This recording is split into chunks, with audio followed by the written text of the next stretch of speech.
धन धन सतगुरु तेरा ही आसरा। आप देख रहे हैं फेथ वर्सेस वर्डिक्ट। मैं डॉक्टर मोहित इंसान, परम पूजनीय संत डॉक्टर गुरमीत राम रहीम सिंह इंसान के अनुयायी, उनकी सोच व सच्चाई इस प्रोग्राम के माध्यम से आप सभी लोग जानते हैं। तो आप सभी का आज के लाइव सेशन में बहुत बहुत स्वागत है जी। धन धन सतगुरु तेरा ही आसरा। तो हमारी रोज़मर्रा की तरह एक ही चर्चा है, और ये चर्चा ये कि कब तक ये सच छुपेगा और कब तक ये सच सामने नहीं आएगा।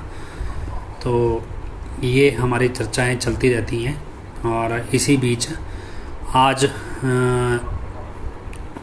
जो चर्चाएं हैं, बहुत सारी चीज़ें हैं, और न्यूज़ में, समाचारों में जो अलग अलग चैनल्स पे लगातार न्यूज़ आ रही हैं, क्योंकि एडम ब्लॉक की तरफ से, डेरे के प्रवक्ताओं की तरफ से या सचकाओं की तरफ से ऐसी कोई स्पष्टीकरण नहीं आ रहा और कुछ नहीं आ रहा। लेकिन जो यूपी वाले बहरूपीय बाबे ने बेशर्मी धारी हुई है, हमने कल भी आपको बताई थी, हालांकि कल सफ़र में थे, उतना समझा नहीं पाए, तो आज हम उसको लेके बात करेंगे।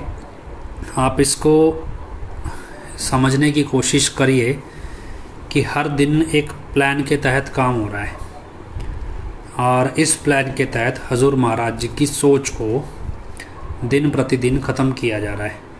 और ऐसे में एक तरफ तो ये नकली वाला जो भी है, ये ड्रामेबाज हनीप्रीत ने जो भी ये ट्रेंड करके बिठाया है, एक तरफ ये है, और एक तरफ वास्तव में पिताजी कहाँ होंगे, किन हालात में होंगे, क्या कर रहे होंगे, ये जानकारी तो है ही नहीं किसी के पास।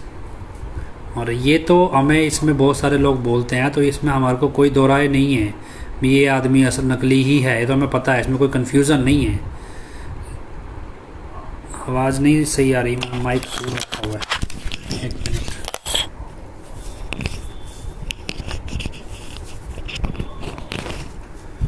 जी अभी थोड़ी ठीक आ जाएगी। क्या मेरे पास आज स्टैंड नहीं है, जुगाड़ किया हुआ है। तो क्या है कि आप इसको प्रैक्टिकली समझो भी, वास्तव में पिताजी कहाँ होंगे, किस हालात में होंगे, स्वस्थ होंगे, कुछ ढंग से खा पी रहे होंगे, कौन उनके साथ होगा, क्या उनके साथ सलूक किया जा रहा होगा, ये कोई जानकारियाँ हमारे पास है ही नहीं। और भी ये जानकारियाँ हमें कहाँ से मिलेंगी, कौन देगा, कैसे पता चलेगा? ये तो नकली है, ये तो बहुत सारे लोग भी समझते हैं भी ये नकली है, लेकिन असली के साथ क्या हो रहा है, क्या नहीं हो रहा है, ये आपको सोचने समझने की ज़रूरत है। अब आप, अच्छा फास्ट बोला जा रहा है, अभी इतना फास्ट तो नहीं बोल रहे हैं, और वैसे किसी का चल रहा होगा बैक में जी। तो अब हम यूपी वाले का जो देख रहे हैं डेली, वो कोई ऐसा स्टेटमेंट दे रहा है जैसे उसने बोला अभी विदेशों के अंदर लिव इन रिलेशनशिप सही है। अभी आप कभी हजूर पिताजी को सुना हुआ आपने गौर से? क्योंकि जब तक हमने गौर से सुना नहीं होता, तब तक हमें समझ में भी नहीं आता किसी की सोच के बारे में, क्योंकि कैसी सोच रखता है, कैसी उसकी विचारधारा है, हमें उसके लिए उसे गौर से सुनना पड़ता है। और बहुत कम लोग होते हैं जो सुनते हैं गौर से और फिर वो समझते भी हैं, विचार भी करते हैं। हजूर महाराज जी से एक बार किसी ने चाइना के किसी ट्रेडिशन के बारे में बोल दिया कि जी चाइना में ये ट्रेडिशन है, इसके हिसाब से तो उनको कभी भगवान मिलेगा ही नहीं, ऐसे नहीं होगा, वैसे नहीं होगा, वो तो ऐसे करते हैं। तो पिताजी ने जवाब दिया, कहते भी तुम्हें क्या लेना है भी चाइना में कौन सा ट्रेडिशन है, उसमें भगवान आएगा नहीं आएगा, कैसे वो मानेंगे नहीं मानेंगे, इससे तुम्हें क्या मतलब? तुम अपनी ज़िंदगी संवारो, राम नाम तुम्हें दिए, सेवा के काम बताएं वो करो। तुम्हें इस बात की चिंता करने की ज़रूरत नहीं है कि उस कम्युनिटी में या उस कल्चर में रहने वाला बंदा भगवान को कैसे प्राप्त करेगा। ये ईश्वर ने, अगर किसी न किसी ने कम्युनिटी बनाई है तो ईश्वर ने उनके लिए जरिया भी बनाया है। मतलब कहने का ये कि पिताजी कभी किसी की कल्चरल चीज़ के ऊपर कमेंट नहीं करते थे भी कल्चर भी ये कल्चर है तो इस पे ये सही नहीं है, इस कल्चर में ये सही नहीं है। जैसे अब कल परसों वो पूछा एडम ब्लॉक की एक लड़की ने, लेडी ने, कि भाई मतलब लिव इन रिलेशनशिप विदेश में कैसा है, तो उसने बोल दिया विदेश में वो सही है। और आप जानोगे भी विदेश के अंदर इन चीज़ों के कोई मायने नहीं है। विदेश में अगर आप उस लेवल पे समझोगे उनकी सोशल मैच्योरिटी को या इंटेलिजेंस को, तो वो इस लेवल पे काम कर रहे हैं कि उनको शांति चाहिए, वो शांति पीस की ओर भाग रहे हैं, उनको मिल नहीं रही। वो जो उनको ऑप्शन दिख रहा है वो उसे एक्सप्लोर करके देख रहे हैं। उनके लिए वो एक्सप्लोरेशन है। एक टाइम के बाद भी आपको भी, वो तो लिव इन रिलेशन में रहते हैं, इस तरह रहते हैं, वैसे रहते हैं, और जनसंख्या इंडिया की बढ़ रही है, और तब आपको भी इंडिया वाले बहुत ज़्यादा संस्कारी हैं। लेकिन ऐसा नहीं है। इस पर बहुत डॉक्यूमेंट्रीज़ भी बनी हैं अलग अलग तरह से, और अलग अलग लोगों ने अपने अपने व्यूज़ दिए हैं इस चीज़ों पे। यूपी वाले को पता नहीं ना, क्योंकि उसको तो जितना सिखाया गया वो उतना ही बोलेगा जितना उसने यूट्यूब से देखा है। उसको कौन सा उसने लिटरेचर पढ़ा हुआ है। तो वो चीज़ें हैं। अब बेटर है कि कमेंट ही ना करें हम विदेशों के ऊपर, किसी के कल्चर के ऊपर। हम कमेंट करें अपने कल्चर्स की, अपने कल्चर को। या तो आप क्लेम ना करो। आप एक तरफ कहो जी हम तो, मान लो कोई एग्जांपल दें कि हम तो इस कम्युनिटी के हैं, इस कम्युनिटी में ये शान है, इनका ये इतिहास है, ये ऐतिहासिक योद्धा है, उसकी ये सोच थी। अब अगर ठंडे दिमाग से सोचो कि अगर आप एक कोई महिला है, मैं कहते हैं ना पहले जो माँ होती थी, वो पिताजी बताया करते भी शूरवीरों की कहानी पढ़ा करो, शूरवीरों की गाथाएं देखो, पढ़ो, सुनो। उस हिसाब से आपको एक्सपेक्टेशन होती है भी मेरा बच्चा ऐसा होना चाहिए, और वही गुण गर्भ में बच्चे के अंदर वैसी सोच, वैसा ब्रेन डेवलप हो रहा होता है, उसी तरह के जीन डेवलप हो रहे होते हैं जैसी थॉट प्रोसेस माँ रखती है प्रेगनेंसी के टाइम पे। तो ये एक साइंटिफिक फैक्ट है, इसलिए पिताजी ये बात बोलते थे। तो इतिहास, पुराने समय में जो माँ होती है वो इस तरह की कल्पना करती थी। अब आज की डेट में जो माँ 6-6 महीने में लिव इन में रह रही है, या 6-6 महीने बाद अपना पार्टनर बदल रही है, तो आप क्या एक्सपेक्ट करते हैं कि उसकी कोख से महाराणा प्रताप जैसे योद्धा जन्म लेंगे, या उसकी कोख से कोई बड़े शूरवीर योद्धा टीपू सुल्तान या जो भी बड़े बड़े राजा हुए, या बड़े बड़े सेनापति या बड़े शूरवीर योद्धा गिने गए, छत्रपति शिवाजी जैसे गिने गए, तो ऐसे ऐसे योद्धा थोड़े जन्म लेंगे। उसके लिए उनको मतलब एक सोच को आपको पकाना पड़ता है, उस विचारधारा के साथ जीना पड़ता है, उस विचारधारा को अपनी सोच में, मतलब अपनी ज़िंदगी में रमाना पड़ता है। उसके बाद उस सोच के साथ आपकी सोच उठती है कि हमारा आने वाला वंश में कैसा बच्चा होना चाहिए, उसकी कैसी सोच होनी चाहिए, कैसा होना चाहिए, इस तरह से। ये कोई ऐसा नहीं है अभी लिव इन में आज रहने का मन कर रहा है, कल को आपने डिस्ट्रैक्ट हो गए तो आपके अंदर अचानक से पृथ्वीराज चौहान वाले गुण पनपने लगेंगे। इतना आसान नहीं है। आप प्रैक्टिकल, क्योंकि हम जब किसी सोच के साथ जीते हैं, पता कब चलेगा आपको, जब 40-45 साल की उम्र टप जाएगी। तब क्या होता है, तब पारिवारिक जिम्मेदारियां इतनी पड़ जाती हैं, फिर आदमी अपनी सोच के ऊपर जा ही नहीं पाता। लेकिन साइंस कहती है भी 40 साल के बाद, या आमतौर पर इंडियंस में माना जाता है भी 40 साल के बाद सोशल इंटेलिजेंस आती है, सामाजिक बुद्धि आती है व्यक्ति को, और वो फिर उस सोसाइटी को स्टडी करता है, परखता है, और उसके बाद वो अपने आप को डेवलप करता है उसके अकॉर्डिंग। और तभी तो कहते हैं भी अब तो मेरे को 10-12, पिताजी कहते हैं ना 50 साल के बाद अब तो मैं सियाना हुआ हूँ। आप कभी नोटिस करना, माइनॉरिटीज़ के जो बंदे होते हैं ना, माइनॉरिटीज़ में जीने वाले, उनके जो बुज़ुर्ग होंगे वो बहुत कम मिलेंगे आपको, मतलब भीख मांगते हुए या वृद्धाश्रमों में आपको माइनॉरिटीज़ के पेरेंट्स बहुत कम मिलते हैं। मेजॉरिटी के मिलेंगे, माइनॉरिटीज़ के नहीं मिलेंगे। क्यों नहीं मिलते हैं? माइनॉरिटीज़ के लोग कभी अपने पेरेंट्स को छोड़ते नहीं हैं, क्योंकि उनको माइनॉरिटी में जीने की आदत है, और वो सोशलाइज ज़्यादा हैं, वो अपनी सोसाइटी में कम गिनती में है, इसलिए वो उन जितने लोगों के बीच में हैं उतने ज़्यादा सोशलाइज्ड हैं। इसलिए वो ऐसे स्टेप्स कम उठाते हैं जहाँ से वो अपनी सोसाइटी को डिवाइड करें। और मेजॉरिटी में ऐसा आपको मिलेगा। मान लो आप जितने भी वृद्ध आश्रमों में जाओगे तो आपको ज़्यादातर लोग हिंदू धर्म से संबंधित मिलेंगे वृद्ध आश्रमों में, मुसलमानों से, सिखों से, ईसाइयों से संबंधित नहीं मिलेंगे। तो ये क्या है, ये आपकी लैक ऑफ सोशल इंटेलिजेंस है, माइनॉरिटीज़ की नीड है, इसलिए वो टाइम से पहले सीख जाते हैं। और जब तक वो 40 की एज में आएंगे वो तो आम नागरिक के 60 साल की एज के बराबर उनका माइंडसेट होता है। ये आप अगर जो माइनॉरिटीज़ में जीते हैं उनको समझ आती है ये चीज़ें। जो माइनॉरिटीज़ के, मतलब जैसे कहते हैं ना, सिस्टम के एट्रोसिटीज़ जो फेस करते हैं माइनॉरिटी में रह के, उनको समझ आ जाएगा इस चीज़ का, वो बहुत आसानी से समझते हैं। और क्योंकि आप नहीं समझते हैं, आप मेजॉरिटी में काउंट करते हैं खुद को, तो नहीं होगा ये चीज़। आपको आएगी समझ 40+ की एज के बाद जाके, वो भी तब जब आप रेगुलरली इस पर मंथन कर रहे हैं। ये चीज़ आपको समझनी। अभी क्या है कि कल हमने आपसे एक सवाल पूछा, अभी आपकी आस्था का आधार क्या है, डेरा में आपकी आस्था है, तो कुछ लोगों ने जवाब भेजा है, 2-3 जवाब तो हमने डाले हैं, उसके बाद भी कई जवाब आए हैं। तो आपको अपने आप से सोचना है कि अगर आज आपकी ज़िंदगी में, अभी ये यूपी वाला है, मतलब बहुत से लोगों की ज़िंदगी में बहुत सारे चमत्कार हुए हैं और अलग अलग तरीके से हुए हैं। हर व्यक्ति का लगता है भी ये चमत्कार प्रत्यक्ष है या अप्रत्यक्ष है, अलग अलग जो भी है, तो उसके हिसाब से हमारा विश्वास पनपता गया। लेकिन आज जब यूपी वाला जब ये बहरूपिया आया है, तो ज़रूरी थोड़ी है भी आपकी जान आफत में आएगी तभी आपके साथ चमत्कार होएगा, और वो चमत्कार असली करेगा कि नकली करेगा पता नहीं हुआ तो टपक जाओगे, हो गया तो कौन कर रहा है ये नहीं पता।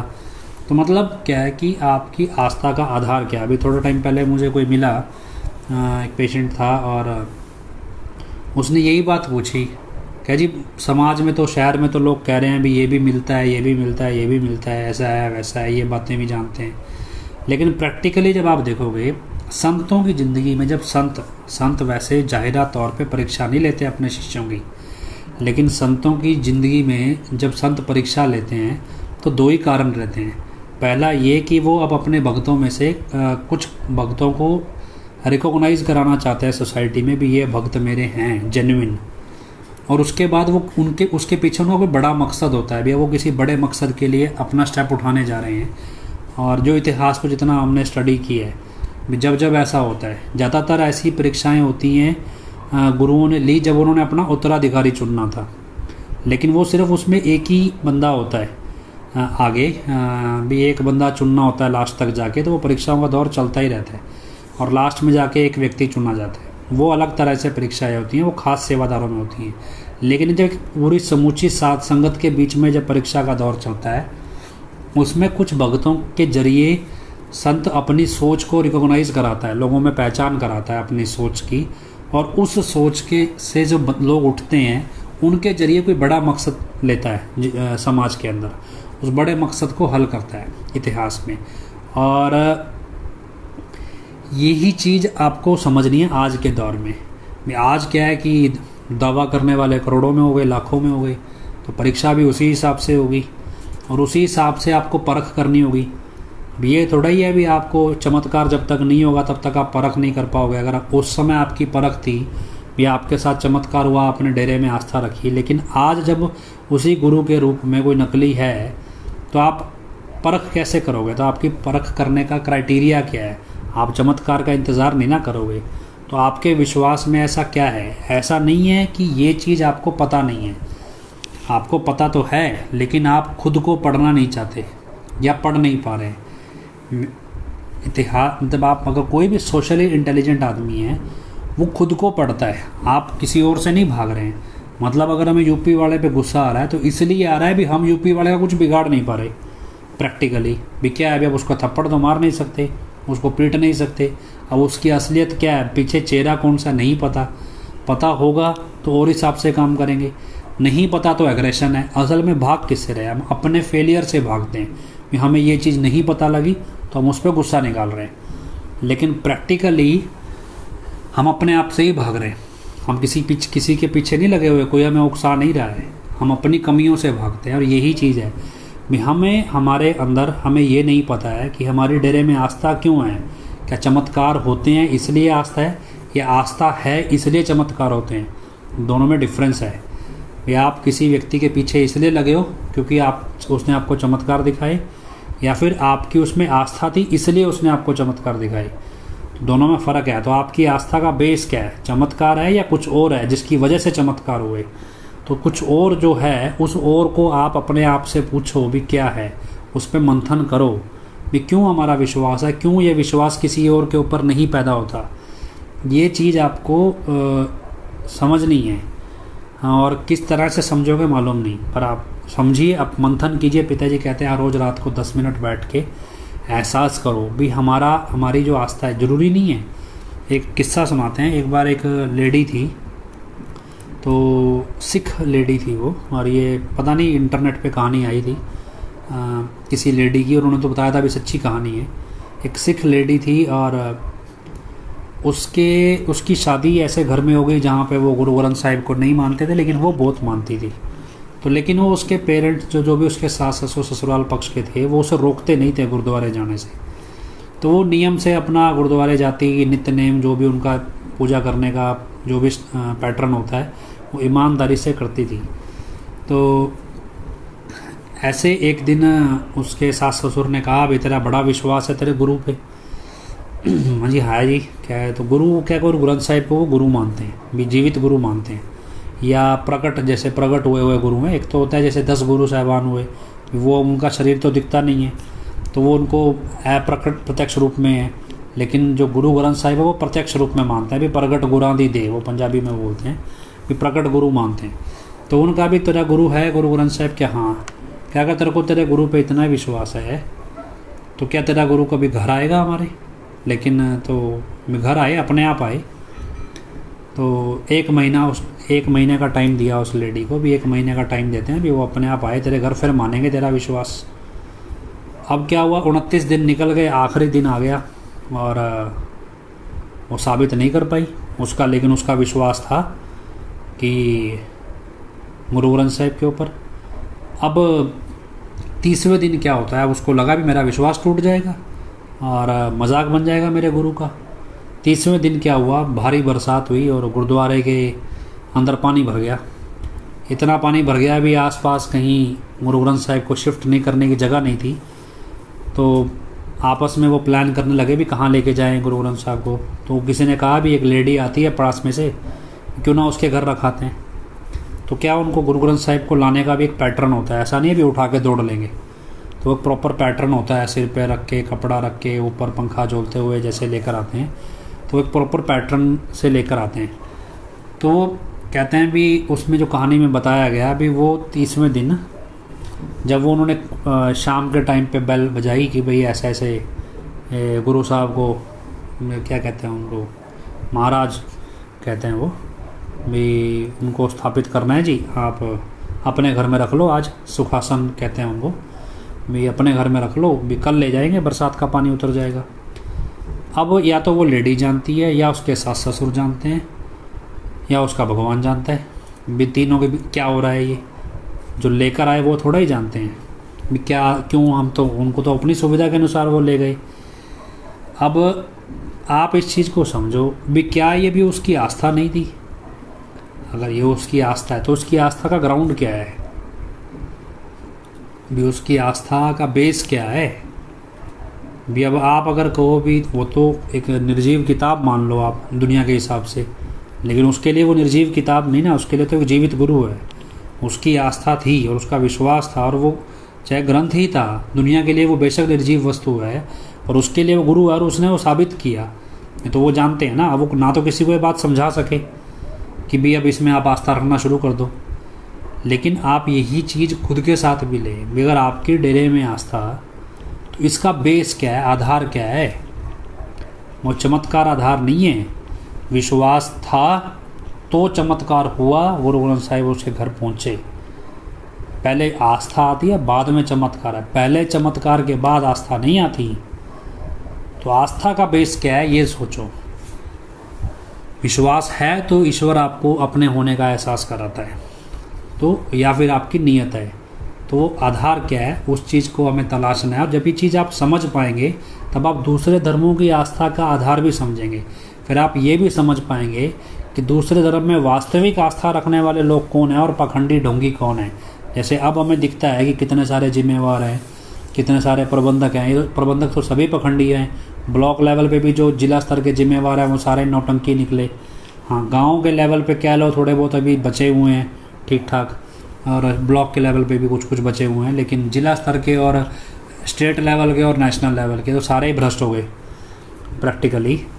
इस पैटर्न को आपने समझना है, और ये चीज़ आप दूसरे धर्मों में भी पढ़ोगे। फिर आपको दूसरे धर्म की आइडियोलॉजी की रिस्पेक्ट करना भी आएगा भी, आखिर उसकी आइडियोलॉजी में आधार क्या है। फिर उसमें आप जोड़ सकोगे भी अपनी बात भी, वो आपकी बात को भी जेन्युइन समझेंगे, आप उनकी बात को भी समझोगे। ये नहीं कह सकते आप भी अगर किसी की वैष्णो देवी में आस्था है तो भी यार वैष्णो देवी तो देवी देवता हैं, भी उसकी आस्था गलत है, उसको तो संतों की शरण में आना चाहिए, उसको छोड़ देना चाहिए वहाँ जाना। आप ये कभी नहीं कह सकते। या आप ये नहीं कह सकते भी ये वाली आस्था उसको अपनानी चाहिए, मतलब बाउंड नहीं कर सकते। आस्था का विषय कभी भी स्क्रिप्ट नहीं होता, बीसी स्क्रिप्ट के तहत चलोगे तो मानी जाएगी वरना नहीं। तो वो चीज़ें आपको तलाशनी है भी डेरा आखिर ऐसा क्या देता है आपको, उस चीज़ पे मंथन करो। और सबसे इंटरेस्टिंग चीज़ क्या है, जब आपको समझ में ना आए पिताजी के सामने सरेंडर कर दो। क्या जी मेरे को इस सवाल का जवाब समझ में नहीं आ रहा, मैंने दुनिया को समझाना है, मैंने आपकी सोच बतानी है, लेकिन मुझे खुद को समझ नहीं आ रही। तो आप पिताजी के सामने सरेंडर करो, 15 मिनट नाम जपो, आपके अंदर जो विचार आए उसे लिखो, हर रोज़ 15 मिनट नाम जपो, पूछो, फिर आप उस विचार को लिखो।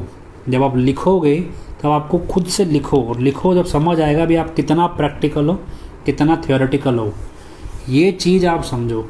अब ये 2% का आदमी मान लो चपड़ जो भी लेके आए हैं, ये जब आपकी आस्था का बेस होगा तब आपके सामने गुरु किसी भी वेश में हो, वो आपको दिखाई ना भी दे रहा हो, वो काला कपड़ा ओढ़ के आ जाए, आपकी आत्मा पहचान जाएगी भी नहीं ये शख्स कोई और है, ये शख्स कोई आम नहीं है।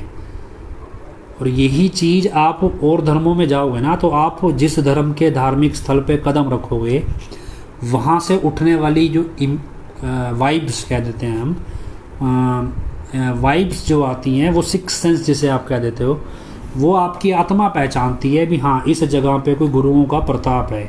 आप चलते चलते पहचान जाओगे भी ये एरिया ऐसा है कुछ जो आपको खींच रहा है, भी इसमें कुछ ऐसा है जो आपको अट्रैक्ट करता है।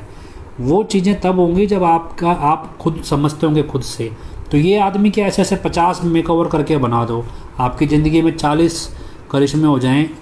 अगर गुरु आपके सामने बैठा है और वो अपनी रहमत नहीं छोड़ रहा, तो भी आप पहचान जाओगे भी आज गुरु उदास है, उसकी रहमत का जो एहसास है वो नहीं हो रहा हमें।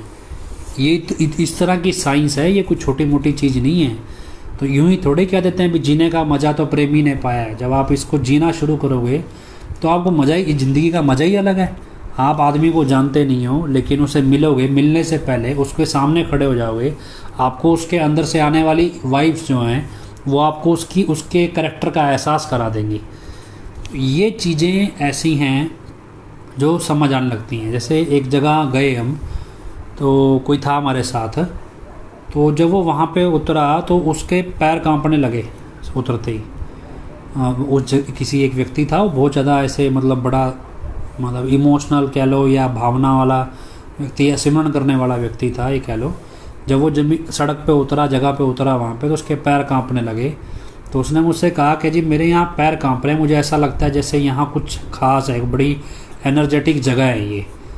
तो हालांकि मेरे इतनी सिक्स सेंस नहीं थी भी, एनर्जेटिक जगह है ये और कुछ ख़ास है। और जब हमने पता किया उसके बारे में, उस समय तो पता नहीं कर पाए, लेकिन धीरे धीरे जब हमने रिसर्च की तो पता चला कि वो जो जिस जगह की बात हो रही थी, वो जगह एक बहुत से मतलब ऐसे तपस्वी हुए हैं जो उस जगह पे तपस्या करते रहे हैं, इसलिए उसको इस चीज़ का एहसास हो रहा था। हालांकि मुझे नहीं हुआ, मैं आपको वैसे ही झूठ कहूँ, लेकिन ऐसा है हमारे साथ। ऐसे टीम में ऐसे लोग भी हैं जो इस तरह एहसास कर जाते हैं। ऐसे ही कुछ लोग ऐसे थे जो हमारी टीम में जुड़े थे, हमें धोखा देते थे। हमें लगता था भी नहीं ये बड़े वफ़ादार हैं, बड़े ईमानदार हैं, हमारी बड़ी मदद करते हैं। लेकिन फिर जो भक्ति वाली रूहें जब हमारे साथ जुड़ी, वो क्या करते हैं, वो जब हमारे साथ कभी कोई जाता है ऐसा कोई व्यक्ति, और हम किसी ऐसे व्यक्ति से मिलाते भी यार हमारी टीम का बड़ा स्ट्रॉन्ग मेंबर है, बड़ा अच्छे से काम करता है, तो सिर्फ वो कुछ नहीं करते थे, सिर्फ उसका चेहरा देखते थे और चेहरा देख के बता देते थे वापस आके हमें कि भाई ये आदमी सही नहीं है, ये गलत है, ये इस खसलत का मालिक है, ये इस तरह की सोच रखता है मेरे हिसाब से, मैं इसका चेहरा पढ़ के बता देता हूँ। और समय के साथ हमने ये देखा कि धीरे धीरे करके वो लोग वाकई में हमें धोखा देते रहे, वाकई में हमारे से पैसा लूटते थे, धोखा देते थे, हमें हमारा इस्तेमाल करते थे भी अपने अपने कामों के लिए। और ये समय के साथ हमने सीखा, और फिर जब ये सोशल इंटेलिजेंस हम सीखना शुरू किए तो बहुत सारी चीज़ें हमें समझ में भी आई। फिर हमें खुद को समझ में आया कि आखिर हम वास्तव में डेरे में जुड़े ही क्यों हैं, ऐसी क्या चीज़ है जो हमें डेरे में बांधती है। हमें पता नहीं थी, लेकिन जब हम सब पढ़ना शुरू करते हैं खुद को भी, यार ये बात इस बंदे को समझ कैसे आ रही है, हमें क्यों नहीं आ रही। तो जब हमें समझ नहीं आ रही तो हम क्या करेंगे, हमारे पास चारा क्या है। हम आप अचानक से तो अपने अंदर सिक्स सेंस डेवलप नहीं कर सकते। तो बेस्ट तरीका क्या होता है भाई, आप सरेंडर कर दो, किसके सामने, गुरु के सामने। आपके पास सबसे इंपॉर्टेंट चीज़ है वो है गुरु का नाम दिया हुआ, तो आप नाम जपो, सरेंडर करो, जी मेरे को भी बख्शो, हमें भी बताओ कुछ।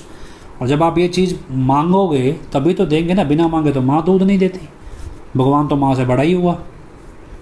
तो जब आपको पता ही नहीं आपको चाहिए क्या है, तो आप ये चीज़ सरेंडर करो हजूर पिता के सामने। भी हमारे समझ में नहीं आ रही, न्यूट्रल रह के सरेंडर करो और मांगो कि हमें बताओ ना जी, हमारी आस्था का आधार क्या है, हम क्यों जुड़े हैं, ऐसी कौन सी चीज़ है आपके अंदर जो हमें खींचती है, क्यों हम डेरे की तरफ खींचते थे, क्यों हम घर बार छोड़ के सेवा पे भागते थे, ऐसी क्या चीज़ है जो हमें खींचती है। वो सारी चीज़ आप अपने आप से जान जाओगे। सत्संग सुनना, सुन के विचार करना, फिर विचार करके अमल करना। सुनना, सुन के इग्नोर कर देना, ये कोई सत्संग सुनना नहीं है।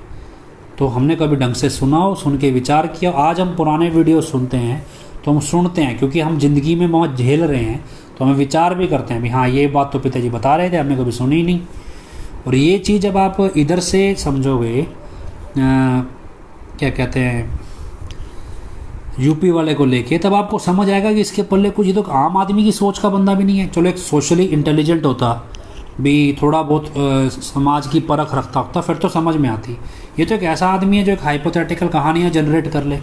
जब कुछ भी समझ में नहीं आता, इसके बाद 2 पार्ट सेंटेंस हैं। जब कुछ समझ में नहीं आएगा तो ओम हरि अल्लाह गोड वाहे गुरु राम का भक्ति करो, आपका मेडिटेशन करो, आपका आत्म बल बढ़ जाएगा, उससे सॉल्व हो जाएगा। ये स्टैंडर्ड लाइन उसने है। दूसरा, जब आप शरीर से संबंधित आ जाओ, आत्मा से संबंधित, ये स्टैंडर्ड लाइन है। जब आप शरीर से संबंधित कहोगे तब उनका सीधा सा स्टेटमेंट क्या आएगा उसका कि भाई वार्म अप करो, पहले वॉकिंग करो, फिर जॉगिंग करो, फिर रनिंग करो, थोड़ी सी योगा करो, बस शारीरिक समस्या में ये आ जाएगा। कोई बीमारी पूछ लेना, यहीं पे लाके ख़त्म करेगा। तो एक गगन कामरा जी लिख रहे हैं, कोई डेरा प्रेमी उनको परेशान कर रहा है पंचकुला साइड से। तो जिस प्रेमी की आप बात कर रहे हैं उसका ट्रैक रिकॉर्ड पहले से बहुत ज़्यादा ख़राब है जी इस मामले में, रियल इस्टेट में। तो ये हमारे को पहले से पता है उस प्रेमी के बारे में, और बहुत ख़राब ट्रैक रिकॉर्ड है। अब लेकिन है, हम अभी सत्संगियों की पर्सनल समस्याओं को लेके कोई एजेंडा नहीं चलाते हैं, तो हम आपकी चाह के भी मदद नहीं कर सकते। लेकिन इतना बता दें, जिसके बारे में आप बात कर रहे हो उस व्यक्ति का ट्रैक रिकॉर्ड पहले से बहुत ज़्यादा ख़राब है, गगन कामरा जी जो आप कमेंट कर रहे हैं। तो खैर बात वहीं पे लाएं भी, हम ये चीज़ एहसास करोगे तब आपको समझ में आएगा भी ये इसको नॉर्मल सोशल सेंस भी नहीं है भी। इस व्यक्ति को, एक आम आदमी को, एक सुलझे हुए व्यक्ति को जो सोसाइटी की समझ होती है, इसको वो भी नहीं है। इसको सिर्फ 2-3 कॉन्सेप्ट पता है, उसका जवाब है उस, क्योंकि तभी तो क्या होता है, बहुत मान लो मैं समझा रहा हूँ, मैं कोई बात बोल रहा हूँ और 2-3 स्टेटमेंट मेरे भी ऐसे मिल जाएंगे आपको, आप दोबारा सुनोगे भी कहीं ना कहीं मैं मिस कर गया सेंटेंस या टॉपिक डाइवर्ट हो गया, क्योंकि मैं उतना कॉन्शियस नहीं हूँ, उतनी कॉन्शियसनेस डेवलप नहीं है। अगर आप जैसे स्वामी विवेकानंद के लिटरेचर को पढ़ेंगे या और कोई पुराना लिटरेचर, स्वामी विवेकानंद का लिटरेचर कॉन्शियसनेस पे बहुत ज़्यादा है, या इस्कॉन सोसाइटीज़ जो है उनके लिटरेचर पढ़ोगे आप, वो कॉन्शियसनेस पे बहुत फोकस करते हैं भी कितना कॉन्शियस हो आप। जितना आप कॉन्शियस हो उतनी आपकी स्पीच, आपकी थॉट प्रोसेस पे कमांड है, उतना आप लाइफ स्टाइल के अंदर स्टेबल हो। वो आर्ट ऑफ लिविंग जैसे सिखा देते हैं, वो यही पैटर्न होता है ये। लेकिन आपका लिविंग स्टाइल है, लिविंग स्टैंडर्ड है जो सोसाइटी में आपको इंटेलिजेंट बनाता है, पर आध्यात्मिक तौर पे ये आपको इंटेलिजेंट नहीं बनाता। सोसाइटी में इंटेलिजेंट हो, लेकिन आध्यात्मिक के लिए आपको तपस्या ही करनी पड़ती है, आपको इमोशंस के साथ जुड़ना होता है, भावना होती है और उस गुरु पे विश्वास होता है। तो ये चीज़ें आपको आध्यात्मिक अलग है। दुनिया में आपको संत मिल जाएंगे, हमने आपको बोला था ना। बाकी जो लोग आपको दिखाई देते हैं जो धर्म गुरु बने हुए हैं, या जैसे आपने इतिहास में सुने हैं, तो आपके गुरु में क्या फ़र्क है हमारे गुरु में, तो यही चीज़ आपको समझनी है भी। दुनियावी सोशल इंटेलिजेंस, सामाजिक बुद्धि, समाज की परख, जीने का स्टाइल, ये सब कोई आपको लिटरेचर सिखा देगा। आध्यात्मिक तरक्की आपको पूर्ण गुरु शारीरिक तौर पे हो सामने, वही सिखा सकता है, वरना सिखा ही नहीं सकता है। आप कभी यहाँ से केरला गए नहीं, मैं आपको यहाँ से बोलने लगूँ भी ऐसा है भी यहाँ चले जाना, ये वाला रोड पकड़ लेना, ये पकड़, जबकि मैं खुद भी नहीं गया हूँ, और मैं आपको अंदाजे से बताने लगूँ भी ये रोड होगा भी, बिल्कुल सीधा सीधा रोड जाएगा दिल्ली से केरला की तरफ पहुँच जाओगे। तो दुनिया में आप दिल्ली से केरला ऐसे व्यक्ति से बिना पूछे नहीं पहुँच सकते जो खुद ना गया हो उस रूट पे, जबकि नक्शे में तो सीधा दिखाई देता है। गूगल भी आपका गाइड है, वो भी उसी ने बनाया जिसने रोड देखे हैं, जिसने रोड डिफाइन किए हैं, उसी ने नक्शा बनाया है। तो बिना किसी गाइड के तो एक स्टेट से दूसरे स्टेट नहीं पहुंचा जाता। भगवान तक कैसे पहुंच जाएंगे? सब कुछ सबके पास अवेलेबल है, लिटरेचर है, सब कुछ है, लेकिन रास्ता कौन दिखाएगा? वही दिखाएगा जो वहाँ तक जाके आया है। तो प्रैक्टिकली यही चीज़ है भी। आप जब समझेंगे भी जीने का style, life style, social intelligence सब सिखाई जा सकती है, लेकिन आपको आध्यात्मिक तरक्की तो गुरु अपनी रूहानी शक्ति से ही करा सकता है। वो आपको दुनियावी कितना ही इंटेलिजेंट आदमी हो वो करवा ही नहीं सकता। और हजूर पिताजी के साथ क्या है, हजूर पिताजी को समझना कोई मुश्किल काम है ही नहीं। संत को समझना मतलब संत को एक तो रमज समझना एक अलग बात है, भी संत की भावना को समझना मेरा कहने का मतलब है। रमज तो कोई भी नहीं समझ सकता, भावना को समझना कोई मुश्किल काम नहीं है। वो चलता ही आपकी इमोशंस पे है।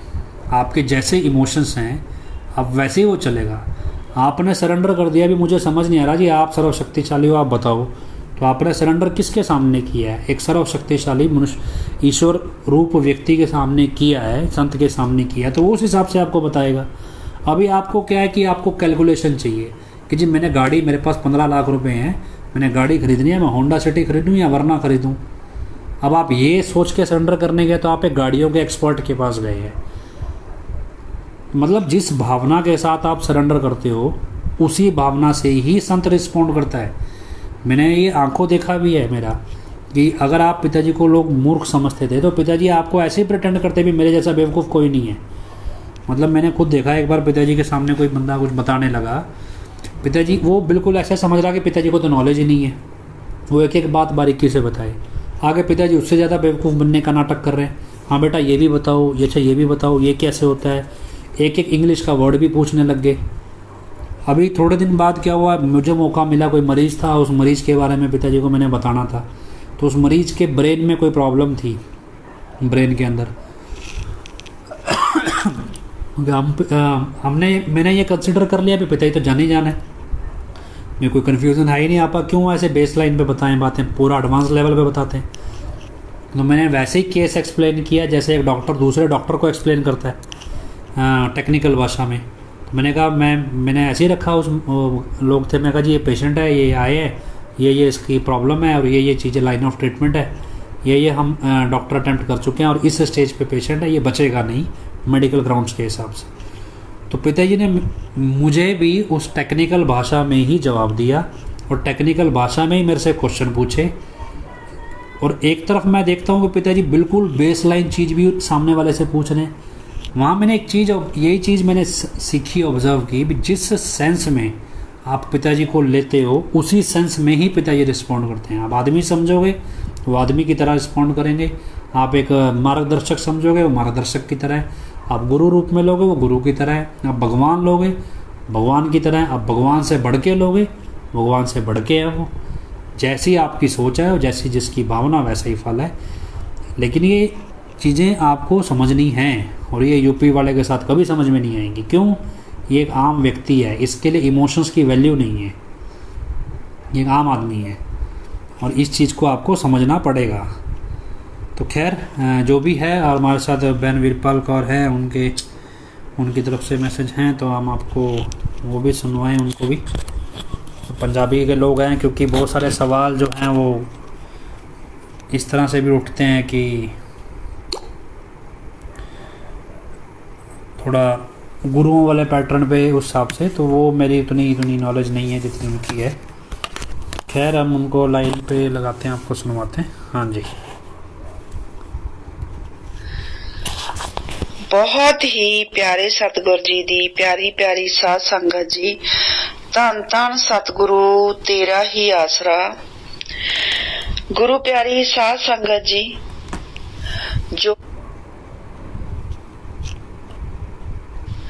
जो गुरु पिता जी ने MSG 1 फिल्म बनाई, ਉਹਦੇ ਲਈ ਇਹ ਵਚਨ ਕੀਤੇ ਕਿ ਇਹ ਫਿਲਮ ਸਾਡੀ ਜ਼ਿੰਦਗੀ ਦੀ ਸੱਚੀ ਕਹਾਣੀ ਹੈ। ਇਹ ਫਿਲਮ 200% ਸੱਚੀ ਹੈ। ਗੁਰੂ ਪਿਤਾ ਜੀ ਦੇ ਕੀਤੇ ਹੋਏ ਉਹ ਵਚਨ ਅੱਜ ਸਾਡੇ ਸਾਹਮਣੇ ਸੱਚ ਹੋ ਰਹੇ ਹੈ। इस जिहड़ी फिल्म दी असलीयत है अज आपां अपनी अखां नाल देख रहे हैं। उस फिल्म दी जो मुस्कान है, जो होंदी रूहानी दीदी कह लो, हनीप्रीत कह लो, रूड़ी कह लो, रद्दी कह लो, कुछ भी कह लो, वो अपना असल रूप दिखा रही है ते उस ओदा असली रूप सारी साध संगत दे सामने आ भी रही है। किवें ओह गुरु पिताई दी जगह ते किवें एक नकली बहुरूपीए नूं यूपी दे विच लिया के बैठी है, किवें पिछले 1 साल तो लगातार ओनू तीसरी बार लिया के ते किवें डेरे दे उत्ते काबज हो रही है, किवें ओ अपने आप ही उप डेरा मुखी बन गई ते कल नूं इह डेरा मुखी भी बनूगी। तुहाडे सामने ही है सारा कुछ, तुहाडे सामने होगा, क्योंकि फिल्म दे विच साफ कह रही है कि ये बंदा मेरा कुछ नहीं लगता, मैं मिशन ते आई हुई है ते मेरा मिशन है इस बंदे दा खात्मा, ये कोई मेरा पिताजी नहीं है। ता गुरु प्यारी साध संगत जी, सतगुर ने जे ये डायलॉग पवाए है ये तो इहदा रोल करवा के, ता ये बिल्कुल सच है। अज अपने तौर ते असली गुरु पिताई नूं पूरी तरह खत्म करने ते तुरी हुई है। गुरु पिताई दी सोच ते इत्थों तक कि जो डेरा सच्चा सौदा दे सिद्धांत है, जिन्ना 3 मूल सिद्धांतां ते साडा डेरा सच्चा सौदा खड़ा है, ते उस जिहड़े मूल सिद्धांत है उन्हां नूं भी बदलिया जा रहा है। क्योंकि पिछे तुसी देखिया ही है कि यूपी वाले ने लाइव दे विच किवें कहा भी मैनू जिहड़ी सस्ती शराब है 200-300 दी आउंदी होऊगी, ओदा तां पता नहीं, पर मैनू महंगी शराब दे रेटां दा पता है। तां गुरु प्यारी साध संगत जी कल इहने सवाल जवाब दे विच इह भी कहता, जदों किसी ने पुछया भी मतलब कि लिविंग रिलेशन बारे, कहंदा बाहरले देशां दे विच तां कहंदा भी इह गलत नहीं हैगा। तां गुरु प्यारी साध संगत जी दा की मतलब है कि जो अपने गुरु पिताई ने आपां नूं दूसरा वचन दिता भी नशा नहीं करना, और जेड़ा तीसरा वचन दिता कि जेड़ी आपां पहरा देना है, पिताई कहंदे हुंदे सी बेटा तीसरे वचन ते सख्ती नाल पहरा देना, तां उन्हां वचनां दियां शरेआम धज्जियां उड़ाईयां जा रहीआं।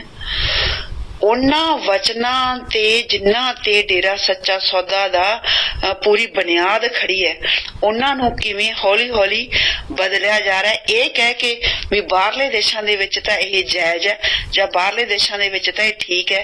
ते फिर जिहड़ी साडी इन्नी साध संगत बाहरले देशां दे विच बैठी है, ते फिर हुण ओह सवाल कर रहे है भी साडे बच्चों लई फिर सारा कुछ जायज हो गया। तां गुरु प्यारी साध संगत जी, इन्हां साजिशां नूं सारी संगत समझो, इन्हां दी असलीयत नूं समझो। जे ये भी है भी जे काल अपने जोरां ते चल रहा है तां दयाल भी रहमत कर रहा है, इहदे विच भी कोई शक नहीं है कि दयाल भी नाल नाल अपनी रहमत दिखा रहा है।